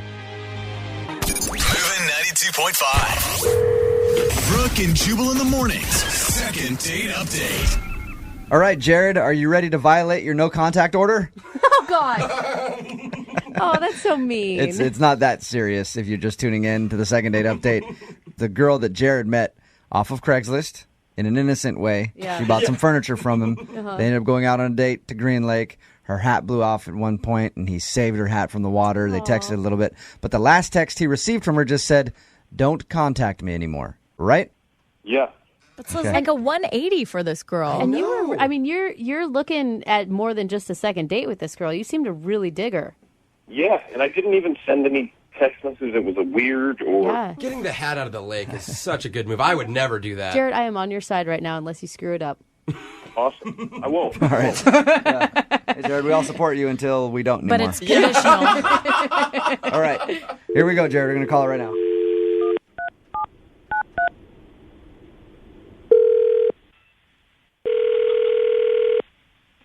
Hello, this is Allison. Hey, Allison, how are you? Hi, who's this? This is Jubal from Brooke and Jubal in the morning. I'm moving 92.5. The radio station? Yep. I am the radio station. That's not. Oh, gosh, she's already giggling. Did I win something? No, you didn't. Are you familiar with our morning show? Yeah. Okay. Which would be me, Brooke, Lydia, and Jose? Yeah, I occasionally listen to it. Occasionally. Okay. Hi, Allison. Hi, guys. What's going on? Have you ever heard the second date update? Yeah. Okay, well, what if I told you that somebody did a second date update about you? Who? A guy by the name of Jared. Oh. Yeah. That was more of a downturn on the O. Jared emailed us and said that you guys went on a date after you met off of buying some furniture from Craigslist. You went around Green Lake. He even saved your hat at one moment in a very chivalrous move. You kissed. And the last text message he got from you was, "Don't contact me anymore." This is weird. Did he do something wrong and not tell us? Because according to him, it sounds like the date was awesome, and all of a sudden you just went like, "Hey, leave me alone." The date was fine, and then I got home and found out some information about him, so I just didn't want to see him again. Whoa, what do you, like Google searching or Facebook stalking? Through friends? I met him off Craigslist buying some furniture off of him. Right. Yeah. And I bought this dresser. I took it home. We had this date, and then I was rearranging some furniture in my house, and I saw the back of this dresser, and there was something written on it, and it said Jared and Kate Carson. Oh, like So when I saw that name on the back of the dresser, I don't know, I just got paranoid. I was like, I don't know if he's married or not, so I kind of did something drastic that I don't know, maybe I shouldn't have done. What'd you do? I went down to the courthouse, and I requested some information about him. You went all the way down to the courthouse instead of just asking him? God, that's genius. I should have done that a long It's not time that far from my house, and we've only gone on one date, so how awkward is that? Yeah, you can't talk. I mean, I'm with you on that one. Is You couldn't send him like a jokey text message like, "Hey, who's this one?" written on the back of your dresser. Ha ha. I don't know. We've only been on one date. What did you find out? So he's been married 3 times. Oh, wow. Yeah, All right. and the last one he was married to, they're still married. What? Oh, he hasn't. Maybe. Well, Wait, Allison. Allison, that's Jared on the phone. He's been listening this whole time. I should have told you that. You forgot. Oops. Hey. Oh my God. So that is not at all what it seems like. I'm currently 2 weeks away from finalizing the divorce. She's already in another relationship. I'm not really married right now. But you're still married and you didn't tell me that. Don't you think you should have told me that on the first date? I didn't really want to ruin what such a great first date experience with pretty heavy information that, like, I didn't think it was, I didn't want to, like, Yeah, that's kind of dirty laundry. That's kind of understandable. That's a big deal. But 3 marriages? I mean, Jared, I'm trying to root for you here, bud, but... Just to hear me out here. It's like, okay, so I got married like an idiot when I was 19 years old to my high school sweetheart. Yeah, dummy. That fell apart within 2 years. Mm-hmm. And that was just, we were young and stupid. Mm-hmm. And then I was young and stupid again, my second marriage, and was hammered in Vegas. Oh. And that just fell apart quicker than the last one. Right. You don't want to have anything in common with Britney Spears. No. And then number 3, which you're about to finalize, tell us about that marriage. How'd that one go down? Number 3 was legit. Number 3, Jared. Number 3, the woman on the back of that dresser that you found, she cheated on me. Oh, there you go. Man. And I don't know. it's been really, I know that is some baggage I carry around, but I hope you don't think I was being dishonest by not saying all that when... I do think it's dishonest because you should have said it up front, and then for me to find out, it makes you look really bad. And it's not some baggage, it's a lot of baggage. Can we agree that the first 2 times that I was married don't really count? I'll agree with you on that. Yeah, you got my back on that But one. you didn't learn the first time. The second time, you should have learned your lesson. Yeah, 3 Allison, times, but shame the on first me. 2 was a high school sweetheart, whatever. And then in Vegas, that happens. And then the third one, he actually liked her and she cheated on him. So he was really only married once, in my opinion. Allison, can I ask? I mean, obviously, you really like this guy on the first date. If you would go down to the courthouse and like investigate him. Mm-hmm. Yeah, I did like him, but I also was completely turned off once I found out all that information. Yeah, but now knowing what you know, and if you want to go out with him again and have him talk to you more about his history, and if he can prove to you that he's really 2 years out of his marriage and it ended like it did, and he's really a good guy that just wants to get to know you, would you go out on a second date with him? We will pay for you to go out with him again. I really like you, and it's been hard for me to move on this past year. You're one of the first girls that I've seen that actually made me feel like I wanted to move on. There you go. Yeah, he's so easy. He falls in love really good. It's the falling out of love that's easy, too. Will you go out with him again? We will pay for it, Allison. This is so weird that we're even talking about this on the radio. Come on. No. So you won't go out with him again? No, I don't think so. All right. I don't blame you. Come on, though. Yeah, but think about... Sorry, Jared. What if I'm sorry. Don't you have some baggage too? Don't we all? No, Jared, maybe you've got to be pretty good at breaking up at this point. I think that you should take it pretty well. Yeah. Doesn't sound like it, does it? Brooke and Jubal in the morning. Brooke and Jubal in the mornings. Second date update. Everybody knows that the best place to meet somebody to go on a date with is email. What? I get emails all the time How? from people asking. I really should start checking my emails because I don't check that much, but I get so many emails from like Sugar Mama 17 XXX saying like I'm hot and ready, email me back. And I never do. I always think that's probably junk mail. I'm actually surprised you don't open those. But apparently Colleen, who's on the phone, was able to get a date through email. What's up, Colleen? How are you? Hi. So you fell for Sugar Mama 17, huh? Not quite. How did you get a date via email? Well, okay, so my best friend Tracy, she works at this company and she knows this guy named Jason, and she said that he was really nice and personable, and like I haven't really had a boyfriend in a couple of years just because I had a bad breakup, so it kind of took me a while. But I don't know. I was kind of like, okay, let's see a picture. And she had one from like some company party. Oh my God, so cute. So freaking cute. And I was like, yeah, let's see what happens. So she gave him my email. 'Cause I was like, I don't want just anybody to have my phone number right now. Like, it's still. So you got an email from Naked Jason XXX16. Is that what happened? No. He emailed me and he was like, hey, Tracy showed me your picture. I think you're very beautiful. And she says that you have a great personality. So why don't we start chatting, So you were set up and you both apparently had mutual feelings about each other's pictures. Yes, we did, which I was very happy about. Yeah, that's good because usually when a friend sets you up, it's always terrible. Yeah, I agree. Like, wow, that's what you think of me. That's where you think I should be dating. That's the level, huh? So what'd you guys do for your date? So we went to a sushi place. Okay, great. And it was so cute because I don't know if he was serious or maybe just turned it into a joke or it was a joke all along. I don't know. But he actually ordered in Japanese. Oh, wow. Yeah, way to show it off. Of course he's taking you to sushi. He's like, let me.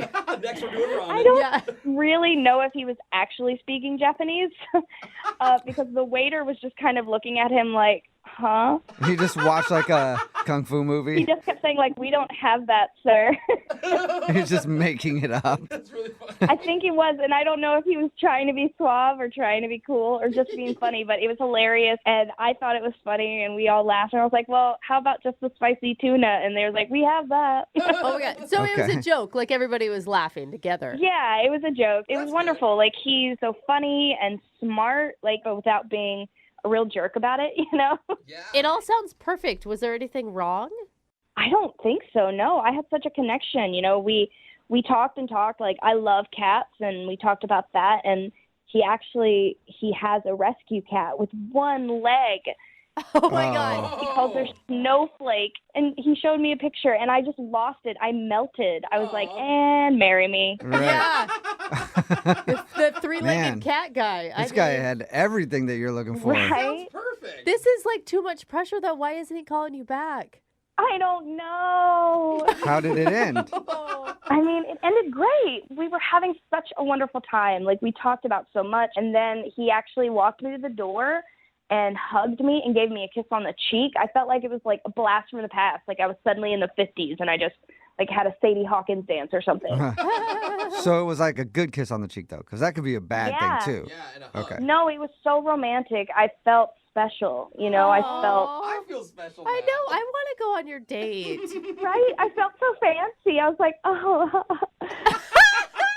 And I don't know. I just thought we really hit it off. And he said he'd call and that we didn't have to rely on email anymore. And we both laughed. And I felt such a spark. So I don't really understand. Do you think it could be the cat? Do you think it's the cat? What? His three-legged cat? Yeah. Like he got home and the cat was like, who are you out with? And then now he can't leave. I honestly think I'd love the cat more if she was that sassy.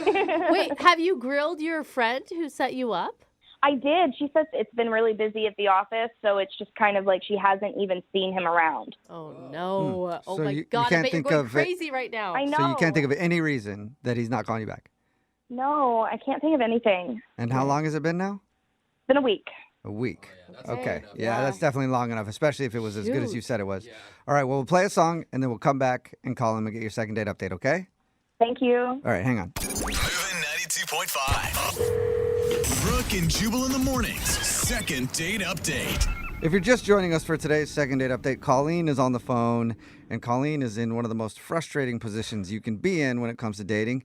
She went out with a dude named Jason. Everything seemed great. She had a great time. Nothing she can think of went wrong, and now he's not calling her back. She thought he was cute, thought he was funny. He even Charming. likes cats, and she likes cats. But now, nothing. All right, Colleen, are you ready to call him and see what's up? Yeah, I'm ready. No. I'm just disappointed, that he hasn't called me. I'm not ready. I am so nervous. Like, this guy checks all the boxes for your dream guy. And you seem great, too. I know. You seem lovable and, Thank you. and wonderful. I'm really hoping for just a normal explanation for once. Only box he doesn't check is the called me back box. Yeah, that's an important one, too. I'm bummed. Like, I would have hoped that he would have already called, Like, I told you I had such a bad breakup, and it took me a long time to be ready, and now I am, and it's kind of like I'm not going to pine away for a guy who doesn't want to pine for me. Yeah, good. And That's so good. That's good attitude. If he's not going to call, or if he's just not who I think he is, I may have to just cut it and run. I don't know. I hope I'm wrong. Well, let's see if we can get a hold of him first. Okay. And then you can decide to not ever want to call him again. Okay. All right, here we go. I'm going to dial the phone number.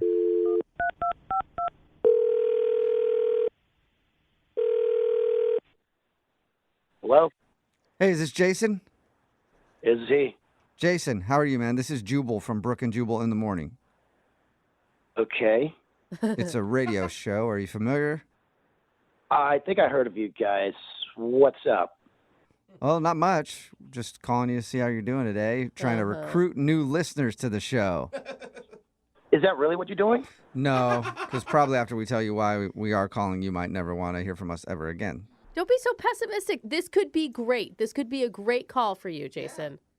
All right, so just let me know what's going on. Like, I'm kind of interested now. Oh, good. Okay. Well, we do a segment on our show called the Second Date Update. That's where if you go out on a date with somebody and then end up not calling them back after, they can email us to get you on the phone and see if we can figure out what happened. And we got an email from a girl named Colleen. Okay. Yeah, and Colleen told us all about your date. She said that you met through a friend of hers. Yeah. Yeah, and she said that she had a really good time, but it's been over a week now, and she's heard nothing from you. Is that true? Yeah. Okay, so can you tell us why? Yeah, I don't know if I have, enough time for that. I mean, it might be a little, So it's not just you've been busy and you haven't had time to get back to her? I mean, if you want to tell her that. Okay, well, if it's a lie, I don't want to tell her that. Is there a particular reason? Like, did she do something wrong? No, she was awesome. I mean, Okay. I'm really into her. I mean, it's not that, Yeah, Wait, usually when you're really into somebody, you don't call them back after a really awesome date. You don't know my situation, right? I know. I'm trying to find out your situation. I'm trying to see if I can help you out, actually. Hold up, Jason. Are you in a relationship? No. I'm not in a relationship right now. I'm single. So wait, why would you not call someone back that's awesome and that you're really into? It's really complicated right now, and I just don't want to really talk about it. Okay. Well, can you tell us anything? Because here's the thing, though. She really liked you, and from the sounds of it, you really liked her. Yeah, I mean, I really do, and I will get in touch with her. It's just- Right. But I'm telling you right now, though, if you wait too long, that ship's going to sail. Because she actually did tell us that it's been so long since she's heard from you that she's just thinking about cutting it and not even trying anymore. Yeah, she doesn't want to spend her days thinking about some guy that's not thinking about her. Like, that's you have to understand that. She doesn't want to waste her time. Look, I really f***ed up, and yeah. Okay. Well, can you tell us what happened? All right, just you're not going to tell her? No, we'll tell her something else if it's that bad. Like, I want you guys to go out again because you both liked each other, so we'll try to figure out a way to sugarcoat it, I guess, whatever it is. All right. So her friend Tracy told me that she was into cats, so I showed her a picture of a cat. Yeah. It had 3 legs, and it was named Snowflake, and I told her that it was my cat because I wanted to, look, good in front of her. And the thing is, I don't have a 3-legged cat. Oh. Shut up. You lied about the cat? I didn't expect her to be so into that story. Oh my God. That is, most men lie about how much money they make or what their position is at work or what car they drive, not whether or not they own a 3-legged cat. She said you showed her a picture and everything. Yeah, I downloaded it off the internet. Oh my God. And why did you pick a 3-legged cat? Like a regular rescue cat, you could have at least gone out and gotten another black cat somewhere. You can't just go out and find a 3-legged cat to continue the lie. Yeah, so I've been going around shelters just trying to find a three-legged cat, and it's been difficult. Yeah, that's a pretty particular cat you're looking for. Oh, no. Oh, Why man. wouldn't you Okay. just come clean? I figured if I found a three-legged cat, I mean, it would cover the story. The problem is, like, I found a three-legged cat, but it was a different color. Yeah, how hard can it be to find? How hard is it to find a three-legged cat in this city? Damn it! This is like weirdly romantic, though, in a really strange way. Hey, Jason. Yeah, I know. I f***ed up. Yeah, you did, and you know what? I did too, because I lied to you and told you that I wouldn't tell her. She's actually on the other line listening, and wants to talk to you. What are you talking about? I mean, Colleen is on the other line listening. Yeah. I told you that I wasn't going to tell her, but oh man, I f***ed up. Sorry. What the hell? I know. It's an accident. She needed to know. Ah, man. Three-legged cats, people on the phone. Yeah. It's tough. Colleen, are you still there? You lied about a three-legged cat? Uh-oh. Yeah, I'm Colleen. Can I just explain? Jason, that's so stupid. Yeah, it was stupid. I mean, yeah. I just don't understand why you would do that on a first date. That's so weird. I'm very awkward, so it's like I wanted to look like I was somebody cool for you, you know? So I But figured Jason, maybe you already did look cool. I knew you like cats, but I didn't know you were gonna be so obsessed about a three-legged cat, and like I kind of buried myself. This cat was like a model, and I guess she really was a model. It was a beautiful cat, Jason. Of course I'm going to go crazy. If you had just told me, oh, I like cats too. Awesome. I really wanted to call you back, though, but you were really in a snowflake, and I just wanted to find Snowflake for you, you know? Jason, that's sweet. It's like weirdly sweet. Wait, so are you mad, Colleen, or are you cool? I'm just confused. Yeah. Okay. Listen, I get it. I get, like, wanting to make a good impression. I just wish you hadn't lied to me. And that kind of makes me a little weary because my last boyfriend lied to me. And the rest of what you told me is true, right? Like, you love karaoke and you went to drive-ins as a kid. Like, that's not just a fake story you read in a book somewhere. No, those are true. I mean, I really do that stuff. I mean, everything else was, like, straight up real. Except the three-legged cat. Yeah, the most standoutish part. Stop bringing that up! Okay. Oh, my God. My bad. Sorry. It was such a dumb lie, though, Jason. Like, you got to think into the future. You can't lie about things like that. Yeah. Can you please stop piling on? All right, I know it's stupid, okay? A three-legged cat story, dumbest thing in the world. I'm just trying to save face here, okay? Well, all right, Colleen, if you think about this, it's obvious that Jason doesn't lie very much because he's a terrible liar. Yeah. And it's obvious he likes you. Is that true, Jason? Yes, I'm a good guy. I mean, I just wanted to make everything work. I wanted to make everything, like, great for you. I was just searching all around the city for a cat with three legs that looked like the cat in the picture. He was willing to adopt a three-legged cat. I mean, a specific colored three-legged cat. That is a big commitment. Jason, would you like to go out with Colleen on a second date? We will pay for it. We still probably should ask Colleen if she wants to go too. But anyway. Yes, I do, and I hope she forgives me despite the craziness. Aww. Okay, Colleen, do you want to go out with him again, knowing what you know now? I think I do. Yay! Yay! So Cat love! That's good. That's awesome. And can I stop looking for the cat now? For now. For now. All right. For now. But eventually, Jason, you're going to have to supply a three-legged cat to this relationship, all right? Well, congratulations, Colleen. You got your second date. Thank you, guys. You're welcome. Oh, my God, that was so cute. I'm happy. I know, me too. Brooke and Jubal in the morning. Text in at 78592 that says, I wish someone would adopt a one-legged animal for me. Yeah. I know, it's very sweet. If you missed today's second date update, Colleen wanted to call this dude named Jason. We got him on the phone to figure out why he wasn't calling her back, and it turns out that he wasn't ready to call her back yet because during their date, he lied to her and said that he adopted a one-legged cat named Snowflake. He even had a printed out photo of a cat with one leg and said that was Snowflake. Well, ever since the date, he's been going around shelters all over the city trying to find a one-legged cat that looks like the one in the photo. That's why he hasn't called her back. Like, come on, man. He said that he found one, but it was the wrong color. I mean, they don't just have them lying around. Yeah, no, it's tough to find. It's a very, very particular thing you're looking for, a one-legged cat named Snowflake that looks exactly like the one you found online. Anyway, she thought the whole lie was extremely stupid, but also kind of sweet. Aww. And they decided to go out again. Remember, if you want to do a second date update, all you have to do is email the show, and we will call the person who didn't call you back.